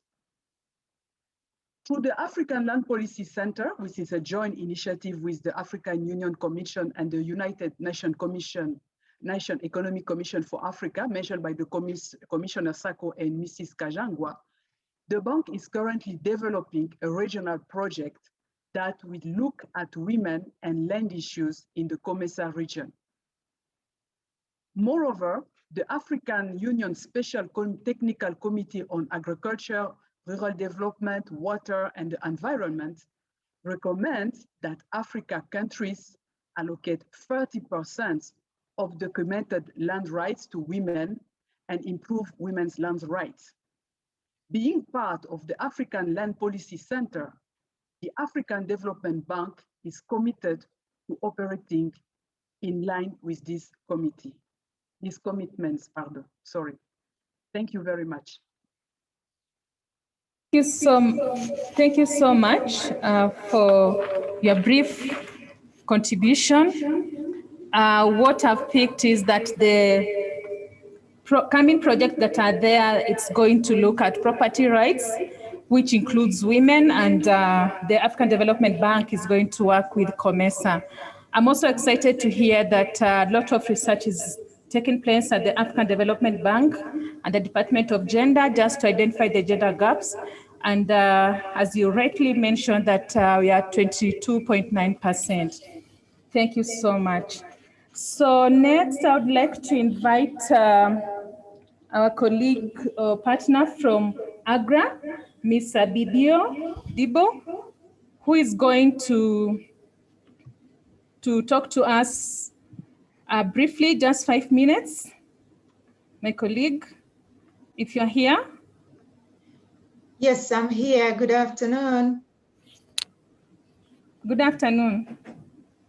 Yeah, thank you very much for this opportunity to say a few words to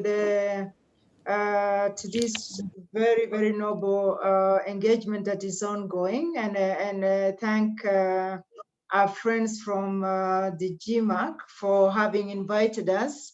My name is Sabdi Odido. I work for AGRA as the head of gender and inclusiveness. And of course, the subject of discussion today, and particularly this initiative that seems to have started way back, we are so glad to be logging into it, at least at this point, is very, very crucial, because as you all are aware, AGRA is the Alliance for Green Revolution in Africa. We are about agriculture, we are about food, and we are about nutrition security, and we are about rural economic development and rural prosperity. And when you're talking about rural prosperity, of course, one of the key assets that rural people have is land. They leverage land for productive purposes. We all know the statistics around women and access to land. And for us, particularly coming in from the agriculture and the food systems perspective, land is a very, very crucial asset for this. It's really a very key production base for agriculture. Of course, right now, there are new technologies that are coming in that are becoming a new medium of production for agricultural produce. But for us in Africa, land is largely their productive base. And so it's very important for women to have land ownership. And in the recent discussion, which we co-hosted on the engagements around the Food System Summit, one of the top game changers that we proposed was actually around women's unfettered ownership of land. There should just be no barriers at all to women owning land. And we are talking about social barriers, we are talking about legal barriers, we are talking about policy barriers. We are saying if we are going to ever meet the food security needs, the nutrition security needs, and to get women to produce to the level where the male counterparts are, we have to give them the space to make the necessary investments in land so that they can get back over time the returns on their investment. And that is not possible if they are not owning the land. So this is a very, very important cause also for us. We are very, very happy to be connected to this initiative.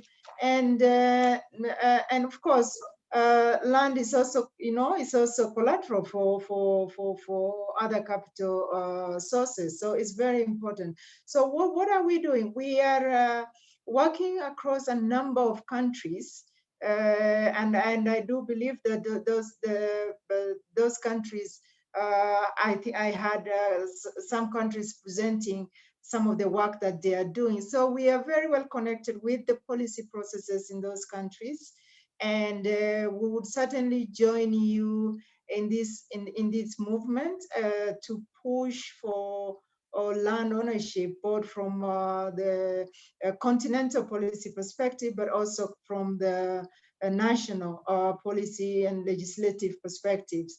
And we're working with the whole range of farmers, male and female, but we have a sizable number. We are working with a sizable number of women farmers, actually nearly up to 4 million as per our recent data.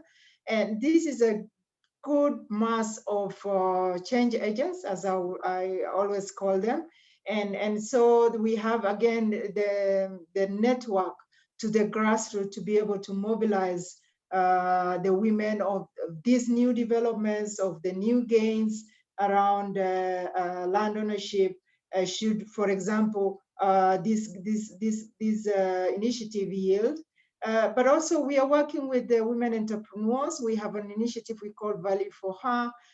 Value for Her is a women in agribusiness initiative for the continent. There is a digital platform that powers this program. Again, the idea here is to help women to accumulate the asset base, the capital base, which they can then use to even acquire land, to buy land. And of course, one of the easiest ways for women to acquire land up to now in many countries is actually by directly purchasing land. So again, we are assisting through entrepreneurship, helping their businesses to grow so that they can earn more income and they can plow this back into the different capital base. Advocacy is one of the things we are involved in as well.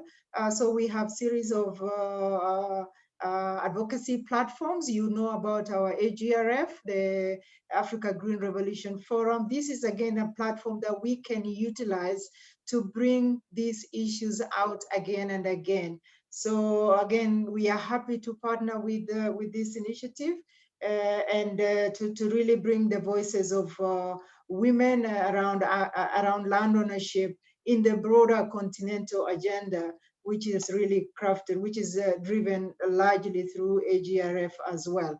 So these are the few things I just wanted to contribute to. Again, I wanted to commend the team behind this initiative. Is very timely.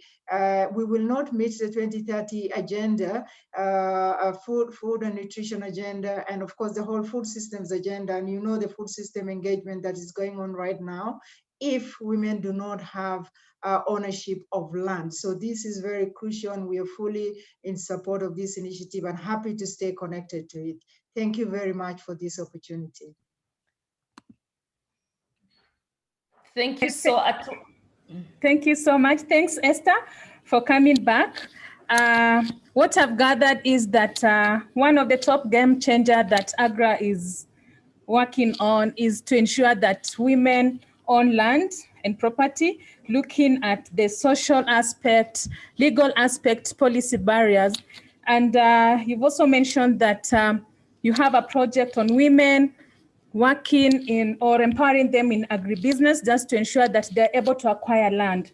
Thank you so much for that brief presentation.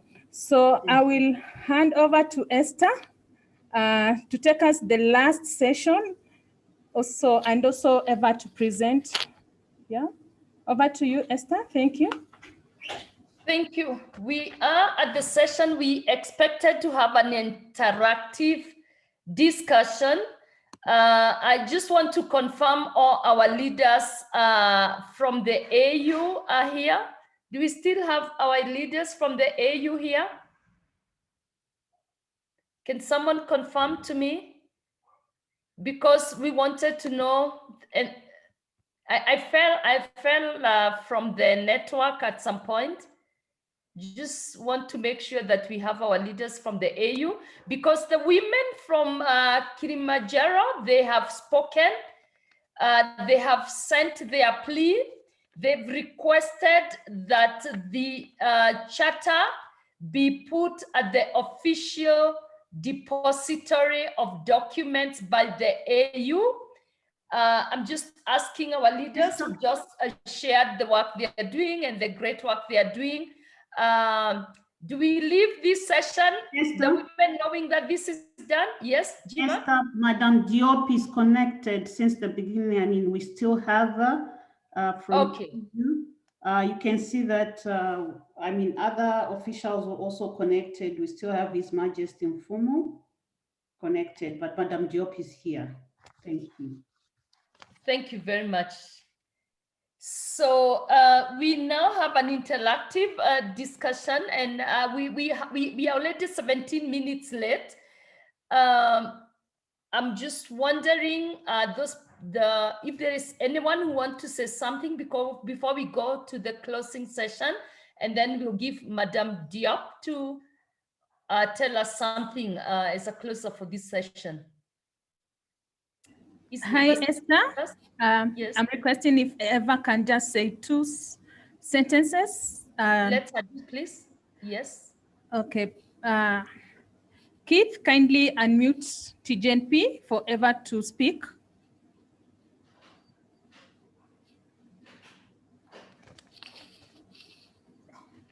Keith? Okay. Asteria, can you hear us?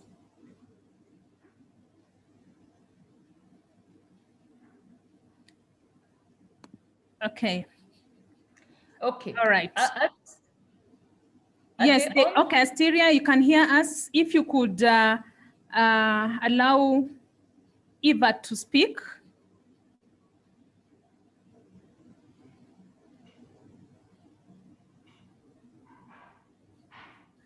Or if you have her statement, you can read it.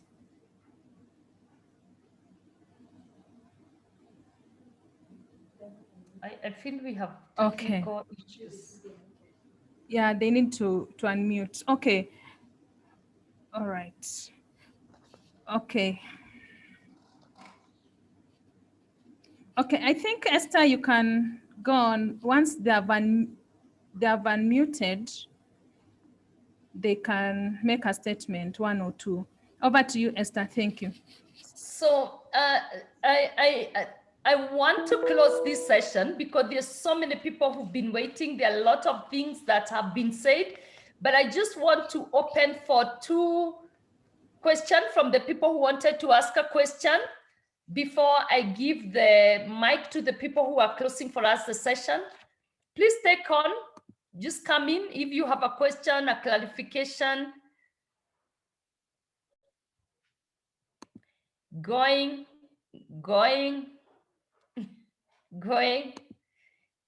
Yes, please unmute yourself, Tiwonge. Yes. Tiwonge, please unmute yourself. Okay. Thank you very much for the good presentation. My question is, how will we ensure that we have information that the charter has been deposited, that has been officially deposited and has been taken into account? One other question. So can we take that as the only question? I think that's that is the heart of our discussion. Can I ask Madame Diop, do you have an answer to these women? Wamefungua yote kwa sababu wako kwenye closing session. They can hear us. Speak. Hello.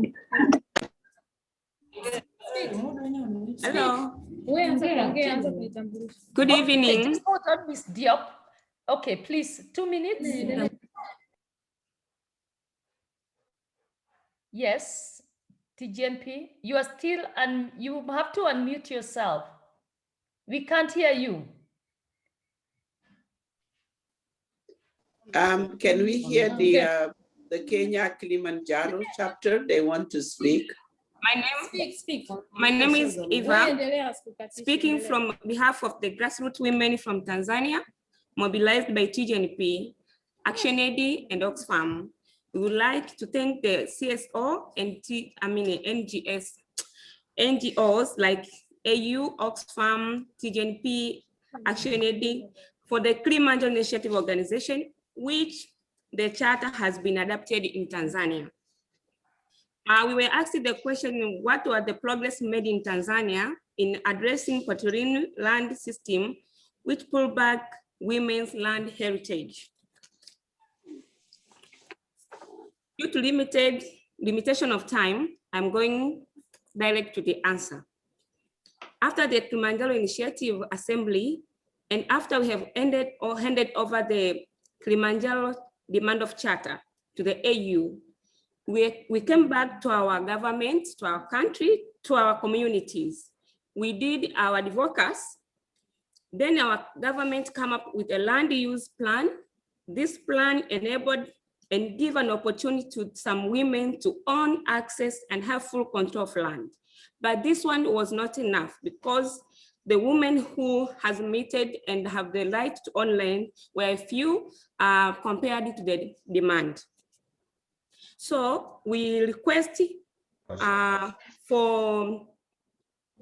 would like to call for the charter to be officiated so that it can be nationally recognized and implemented, to be popularized, to gather public support in our efforts to fight our women's land rights. It's very short. Thank you very much. Thank you, perfect. There is the Kenyan ladies, where are you? Yeah. Thank you. My name is Beatrice Njomba. I'm speaking on behalf of the rural woman from the coastal region in Kenya and the rest of us at the background. So we were asking about self-care for the women rights networks defenders. There's an issue, an area of concern where we have a lot of cases and many of us are suffering from trauma and the economic violence trauma that goes with it for us who are fighting for the women to access their land rights. Can that one also be addressed by the AU? Thank you. Thank you. Thank you. I think we've had the question. Thank you very much. So I think we are done. We ended on one question. And now question. Okay. Okay, my name is Mary Shmweni. My name is Mary Shmweni. I represent the rural women through Cruz Kenya organization. Mine is not a question, but it's just a concern from what has been said the whole day. It's coming out clearly that we need to have periodical data collection. The sponsors of our programs, that's something that we need to take into account because we need to take periodical data to ascertain in 3 years' time where have we reached from where we started. Thank you. Thank you. Swapon, Nigeria. And you are the last one before I give Ms. Diop and then ask to close the session. Thank you so much. My question here is, what is the AU doing to ensure that 20% of African rural women have access and control to land by 2023, as stated in the African Union agenda, now that we are in 2021, just 2 years to that time? And finally, on behalf of all the African women farmers, I said a big thank you for giving us this opportunity for the voices of all women farmers, most especially from the rural areas. One, to be exposed to technology. It's a good experience as you are seeing us and we're seeing you. You have connected us within the continent. Thank you, Esther. Thank you, everyone. Thank you. And officially, as I've said in my speech, we wanted to see this Charter of Demand being a legal document, Because with this, we can have direct access to our ministers. We can have direct access to our heads of state. I said a big thank you to Mama Dia of Onda Ewa. She gave me a very big opportunity of meeting my heads of state, and I saw him live. I spoke with him. So with the Charter of Demand, that will have given me an opportunity to directly give him this. We know he occupies a high level of, position. With time, he will go through it and have us in his mind. So congratulations, everyone. Thank you so much. And AU should please push this very agenda. We are believing we can see now we are doing less of the talk and more of the action. So I pray you live long. On behalf of all African women farmers, we say, oh yeah to GMAC, oh yeah to AU, oh yeah to Oxfam, oh yeah to Action Aid, and oh yeah to our able African women leaders there. Thank you so much. Thank you, thank you, thank you. Actually, I want to apologize. I think we'll have Odas first and then Ms. Diop to give us the last word. Odas? Is Odas here now? Yes, welcome, Odas. My apologies. Thank you, Esther.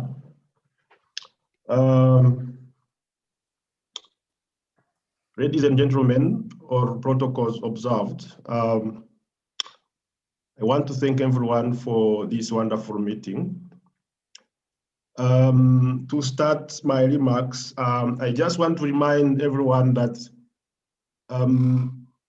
this initiative, the Kilimanjaro Initiative, started some years ago, and many civil society organizations, including several IRC members in Africa, have been part of this process from the beginning. And the Charter of Demands that resulted from the initiative has been a key tool for women land rights advocacy on the continent. Women land rights are, for IRC, a core activity, and for that reason, it is a very big pleasure for us to be part of this meeting. Indeed, this gathering came very timely today because recently IRC Africa and Oxfam conducted a study that was looking at the impact of COVID-19 on women land rights in Africa. And the study revealed that women land rights in Africa have been further deteriorated during COVID pandemic. And that has been due mainly to factors such as restricted movements, increased attacks to women land rights defenders, reduced access to advocacy services, and so on. It is therefore very clear that there is no way that Africa can build back better and sustainably if women land rights are not part and parcel of post-COVID redress solutions. Since the Kilimanjaro Initiative started, many actors and organizations have tirelessly worked towards effective implementation of the Charter of Demands. And ILC has been supporting and will continue to support women, rural women through concrete technical and financial support to influence and advocate for responsive change on the ground. The Charter is a tool that women will use and have been using to do this. However, as you have heard from different interventions, especially from rural women that are gathered here from different places in different countries, there is still the challenge, and that is why we met today. The challenge is that countries, member states in different countries do not yet fully recognize this Charter of Demands.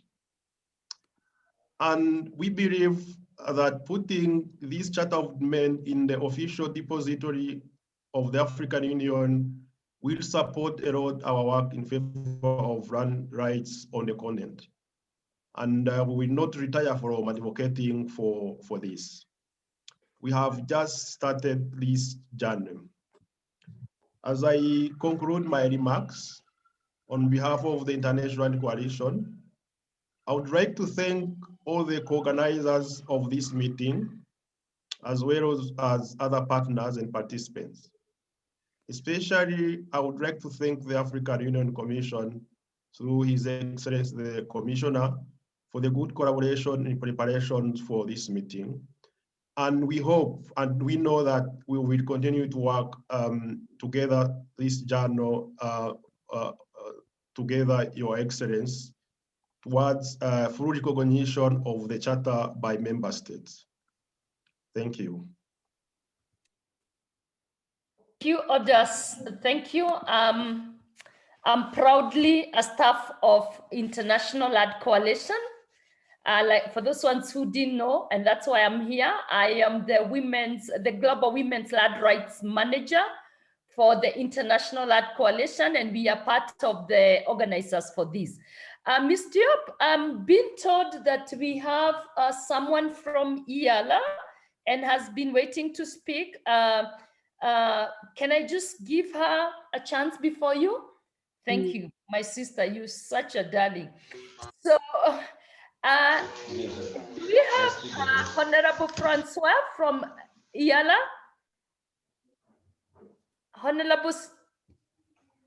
Honorable Francois from IALA?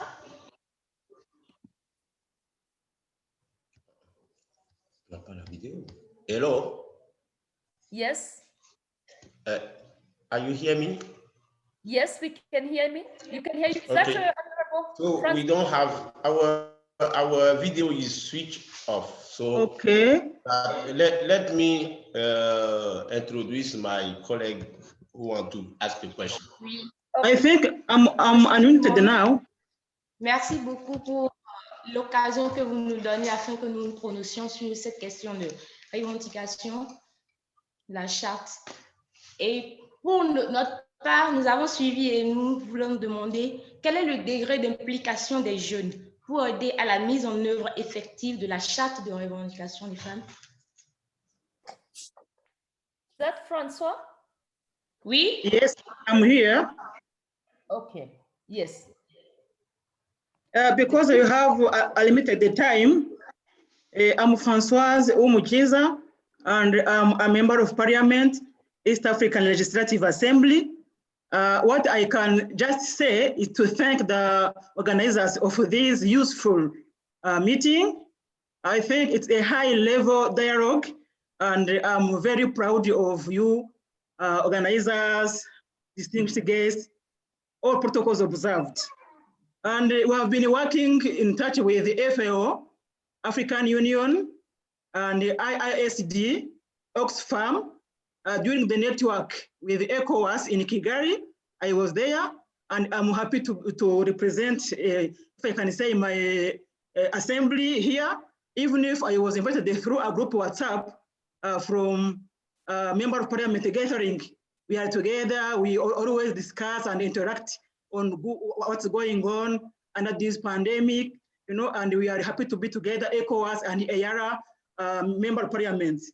And today I have submitted already my thoughts on what I think, not to delay in my words. Let me just read what I submitted earlier, and I'm happy that even the following presenters could go in the line I have submitted it. As parliamentarians, after we have heard from the presenters, we have a big role to play by enacting good laws likely to support the implementation of the mentioned Kilimanjaro Charter of Demands across Africa. It's not only at Arusha, because normally our headquarters are at Arusha. So I'm proud to advocate on behalf of something originating from Arusha, but we want this charter to be really at a global level. Let me continue to just read my submissions. And then to be able to do so as parliamentarians should task the heads of states to honor their commitments by executing their goodwill, first of all, to Malabo declarations, commitments. Secondly, CADAP, commitments. SDGs, commitments. Agenda 2030, Agenda 2063, and focus on allowing women to have at least 50% access to land and help them to fruitfully exploit the land in a manner it can contribute to the GDP of Africa. This is very important to mention that GDP of Africa will be achieved if the GDP of EAC, I mean East African Community, ECOWAS, European Union, globally, we can't achieve the GDP of Africa without having achieved the region bloc's GDP. And to make it happen, a close collaboration of farmers with UN, why not? European Union, why not? African Union here, COMESA, SADC, ECOWAS, FAO, Oxfam, IISD, EAC, stroke EARA as an assembly. It is just to mention, I may add Action Aid because it was not submitted before, but I can add that name. So important. And to make sure responsible investments in agricultural sector are made, this is a must. I thank you very much, and I personally support this charter, and I'm ready to meet these women once I go back to Arusha, to encourage them, to commend them, congratulate them, and then to initiate maybe further groups of such kind. Thank you very much, and congratulations all of you. Françoise. Thank you, Françoise. Thank you. We couldn't have missed you. This is amazing. And François, we are already planning to come and meet you. So I'm so happy to see the face I'm coming to meet in the next few days. Excellent. Welcome. So, yes.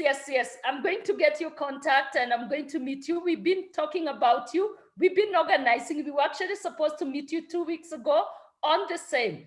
And you just said the same thing we wanted to get out of you as people from East Africa. Madame Diop, this is your chance. Let me just own something that I met Madame Diop. She perhaps doesn't know me personally, but I met Madame when I was less than 30 years. And she's been one of the people that if I were to look at who are my mentors, who are the people that I respect in gender equality and women's empowerment, who have really made me to be who I am, is Madame Diop, because you are such a great mentor and a wonderful woman. So I have the greatest pleasure to invite you to have the last word for this meeting. Thank you so much, Madam Moderator. I'm so happy, Esther, to see you. Thank you. And let me do a general comment before, doing the closing remark. General comment, listening to the questions that have been raised, but also say I'm so glad to sit and all the time listening to the Kilimanjaro women. I'm so proud of them. I'm so proud of what the women of Kilimanjaro, you named them, from everywhere. They come from Tanzania, Nigeria, everywhere from Africa, Malawi, you name them, and Senegal, my country. So I'm so glad to see that women are out there, and they are the backbone of the agriculture sector, and we need to respond and give them what they want. So having said that, I think some of the question is, how do we help the women to access land? And I think they have those ask and the requirement through the Kilimanjaro Charter of Demands.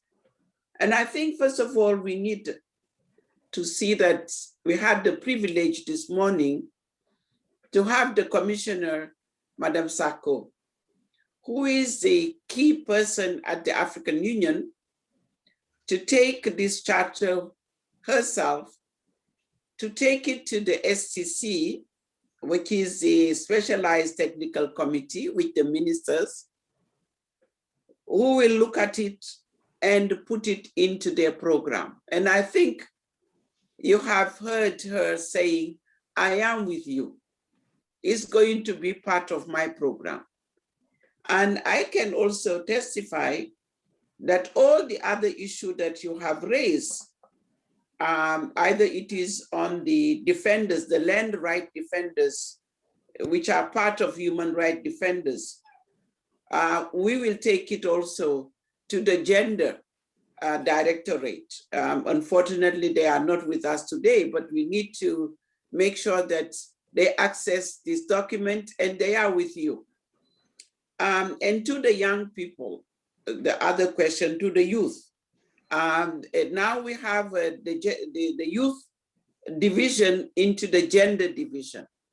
So we will make sure that the gender people will be taking care of the involvement of the youth with the gender directorate, but also with the special envoy on youth as well.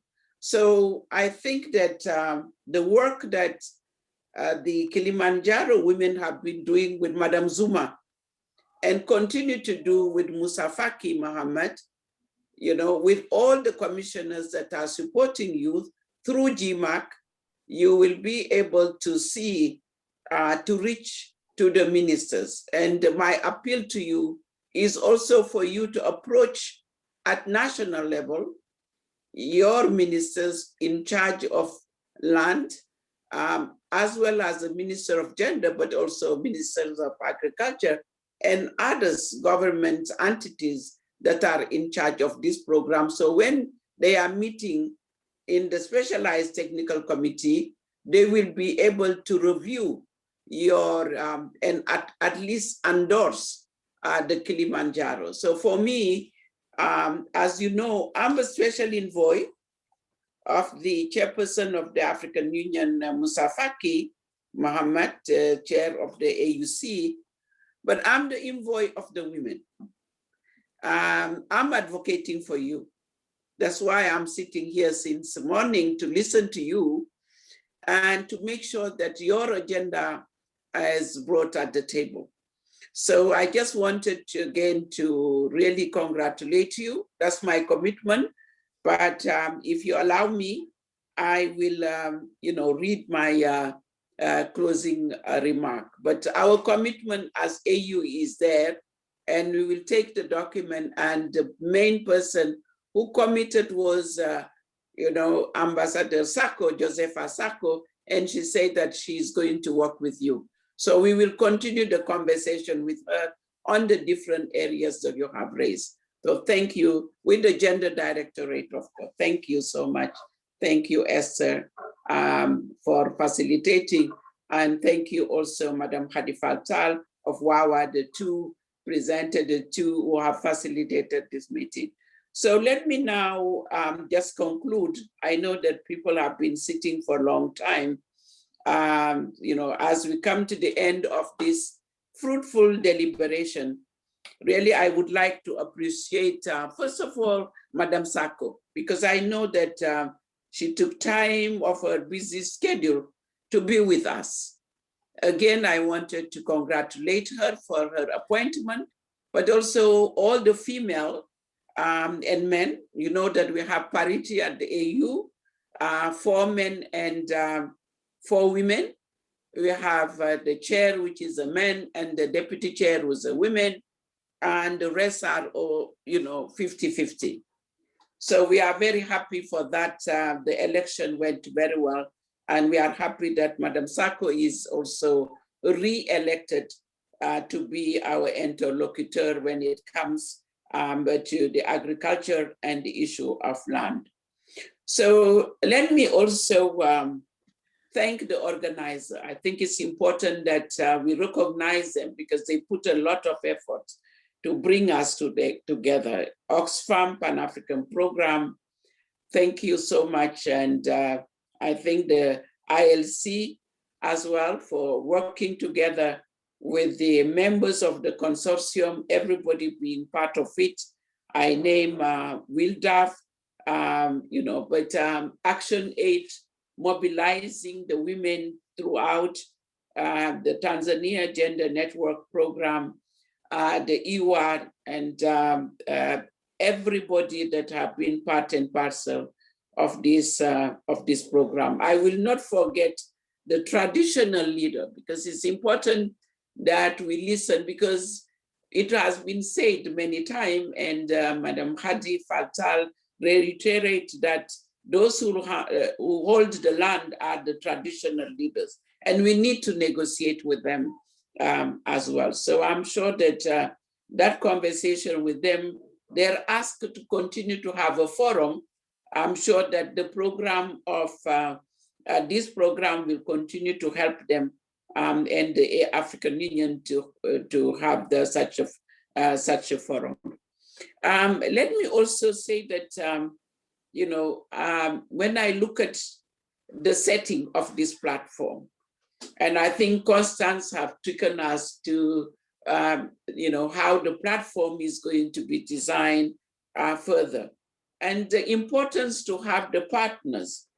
I could see the representative of FAO, of AFDB, of UN Women, UN Agency, UNDP. I saw our sister from UNDP have been following the ECA Center, Africa Land Policy Center, all of them, and also AGRA and Africa Risk Capacity. It's just to name few of those partners, the UN system, but the international organizations that are accompanying you on the ground. And we need really to recognize that great partnership that to support the Kilimanjaro Initiative. And really we need to build that platform and make sure that everybody who have initiative have solution. Either it is on collecting data, either it is on capacity building as well, or resource mobilization, communicate. We need to bring all the actors together to make sure that they support the women. So at least the 30% that we have in the Malabo Declaration, that we got those 30% for women access to land. And we need, no one can do it. All of us have to be together and to make sure that we can work for the benefit, not of us, but the benefit of the women. And I do appreciate the presence of the young people here, because they have been here listening. Some of them took the floor to ask questions, but we need the young people, as we need also the academia, and I'm sure they have been here, as well as the parliamentarian. I like what my sister from the parliamentarian assemblies talk about, to say, no, we will take it, because at the end of the day, it needs to be discussed at parliament level. Any agenda that you put in place in the program at national level have to go through the parliament, at least for the policy, at the policy level, but also accessing funding and resources, financial resources. So it's not just about policy, but it's also access to the budget of our government as well. So again, a big thank you to the organizer, the civil society, as I said, the IWA program, the GMAC, but the layer team, Oxfam, and Action Aid. I think our discussion today have shown that progress has been made over the years. When I saw the Kilimanjaro, it has been mentioned, great initiative. At one point have so many challenges in front of them, but now I'm seeing unity of purpose. I'm seeing that everybody saying, for the interest of the women, let's put our issues aside and be together. So that is the first step, and we really need to acknowledge that you are together, we are together in one platform. But we also know, as it has been said, that a lot needs to be done again. We need to continue advocating for the adoption, domestication, and implementation of the Kilimanjaro Charter by our member states. Somebody has said, action, action, action. The women need to access, but not just the women, but the young people have to access land in our various countries. So I would like to urge the women's movement to continue this push on the leaders at local, national, not just at AU, but also at international level, as been said by the moderator. I think they need to honor their demand and secure these land issues, land right, with the presentation of your charter at AU level, but also at other level. I think we need, as it has been mentioned, strong coordination among all stakeholders. I said it, but we need to reiterate that traditional leaders, land governance experts, CSOs, and government. It's key because we need to ensure that these demands are actualized and implemented. It's critical for our development agenda. Somebody have mentioned the Beijing Plus on the SDG, but also on the Agenda 2063. We need to have those solutions. I think indeed, if I look at the agriculture sector and land rights, especially the agriculture, it's a key element. We need to look into solutions that are on the ground. And maybe I can just give one example, which is the IWA, the Empower Women in Agriculture initiatives, which I'm sure is linking with the Kilimanjaro Initiative, because all of them are embedded in GMAC and also in the Africa Women Leaders Network. So everybody found that it's important that we put at the front women access to land, access to finance, access to so many to see in the whole value chain of agriculture. And I think that the EY is looking at the entire value chain in the agriculture sector, and in particular, that the women have access to their right to land, and they have access to land. So I congratulate all of you, because this is federating our effort to push this agenda forward. So moving forward, let me just say what I can do for your demand. And I already said it, but let me repeat that the AU Commission agenda, which is on agriculture, rural economy, we will work with commissioners, Ambassador Sako, to make sure that she take this charter with her on the overall program that she has at the African Union. Somebody have said that mechanization is part of her priority. Let's make also the land issues being also her priority as well. I think the Gender Directorate will also, in what she's doing right now on women's human rights, which is also within the Maputo Protocol, to make sure that we look at that aspiration, but in line with the aspiration of the Africa Decade on women financial and economic inclusion. You know that it has been declared by head of state the 10 years to come will be focused on women, the women access to financial and economic, and one of it is the land issue.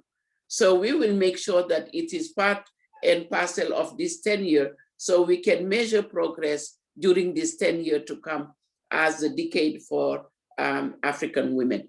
The head of state have also decided to discuss at a certain level on issues of women's human rights, especially violence against women. And some of the issues that you have raised here, we are looking at putting in place a convention with now South Africa, who was the chair, the incoming chair, the chair actual, which is Congo, DRC, but also Senegal will be the next chair to discuss these issues. So it will be financial inclusion, violence against women. Most of the issue that you tackle will be discussed at head of state level. So let's make sure that the various commissioners will be together to feed the document into the discussion by member state. So as I conclude, I want once more to express my gratitude to the organizer and the participant. I think this has been very successful today, even though we exceed the time. But just to say that we at the African Union, but I'm civil society. I can see we at civil society, but we at the African Union, we will be working together to make sure that our engagement will still be there for the advancement of gender equality and women empowerment. So let me again thank all the organizers, the facilitator, Madam Khadi and Madam Esther. Khadi Faltal, I always admire her, and Esther as well, but Khadi have done great work in Senegal by even industrialization, because she put an industry for the transformation of product for women farmers in Senegal and everywhere. And she worked very closely with Julie Cisse. Julie, I know you represent us very well on the Land Coalition. So you can see that I'm very proud of my country, Senegal, even though I belong to Africa, to everywhere, to Kenya, to Tanzania, to Nigeria, to all the women of Kilimanjaro. I'm with you, with the young people. So I just wanted to say that thank you for facilitating, Esther. I remember you, the work that you are doing, and appreciate. I wanted to thank Leah, the Oxfam Africa program and her team. You have done great job. I can tell you, even with the COVID-19, you have been working together to bring all the actors together. And Action Aid Constance as well for mobilization. GMAC Secretariat, merci beaucoup. Elisa, I know that Delali at FAS in Dakar, but Elisa here in Geneva, but also would I say in Addis Ababa, the GMAC team, thank you. The communication team in Kenya, the interpretation team, all of you have been helping to make that is successful. So on this note, I officially close this high-level dialogue and look forward to working together for a people-centered Africa.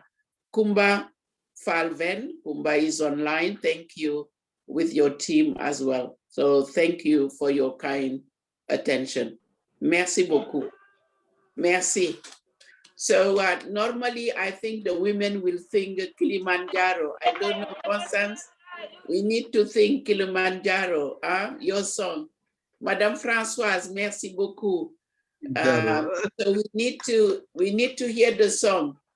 Julie n'a qu'à commencer. Action Aid Julie. Voilà. Did we sing?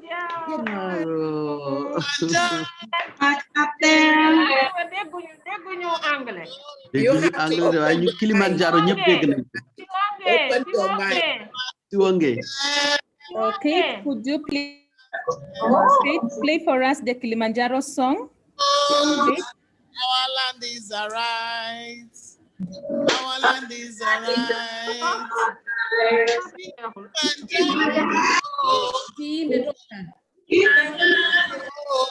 Let me play the song.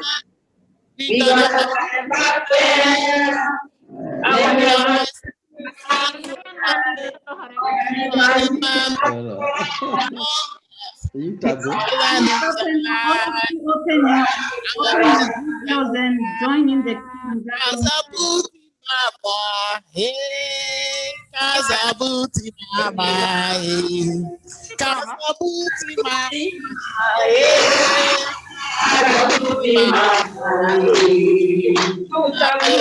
Maki dance, eh?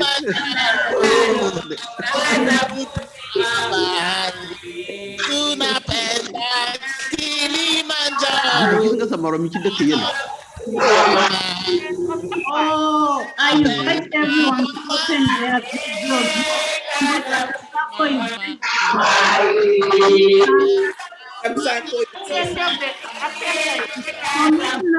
Joseph Afako is back. Please.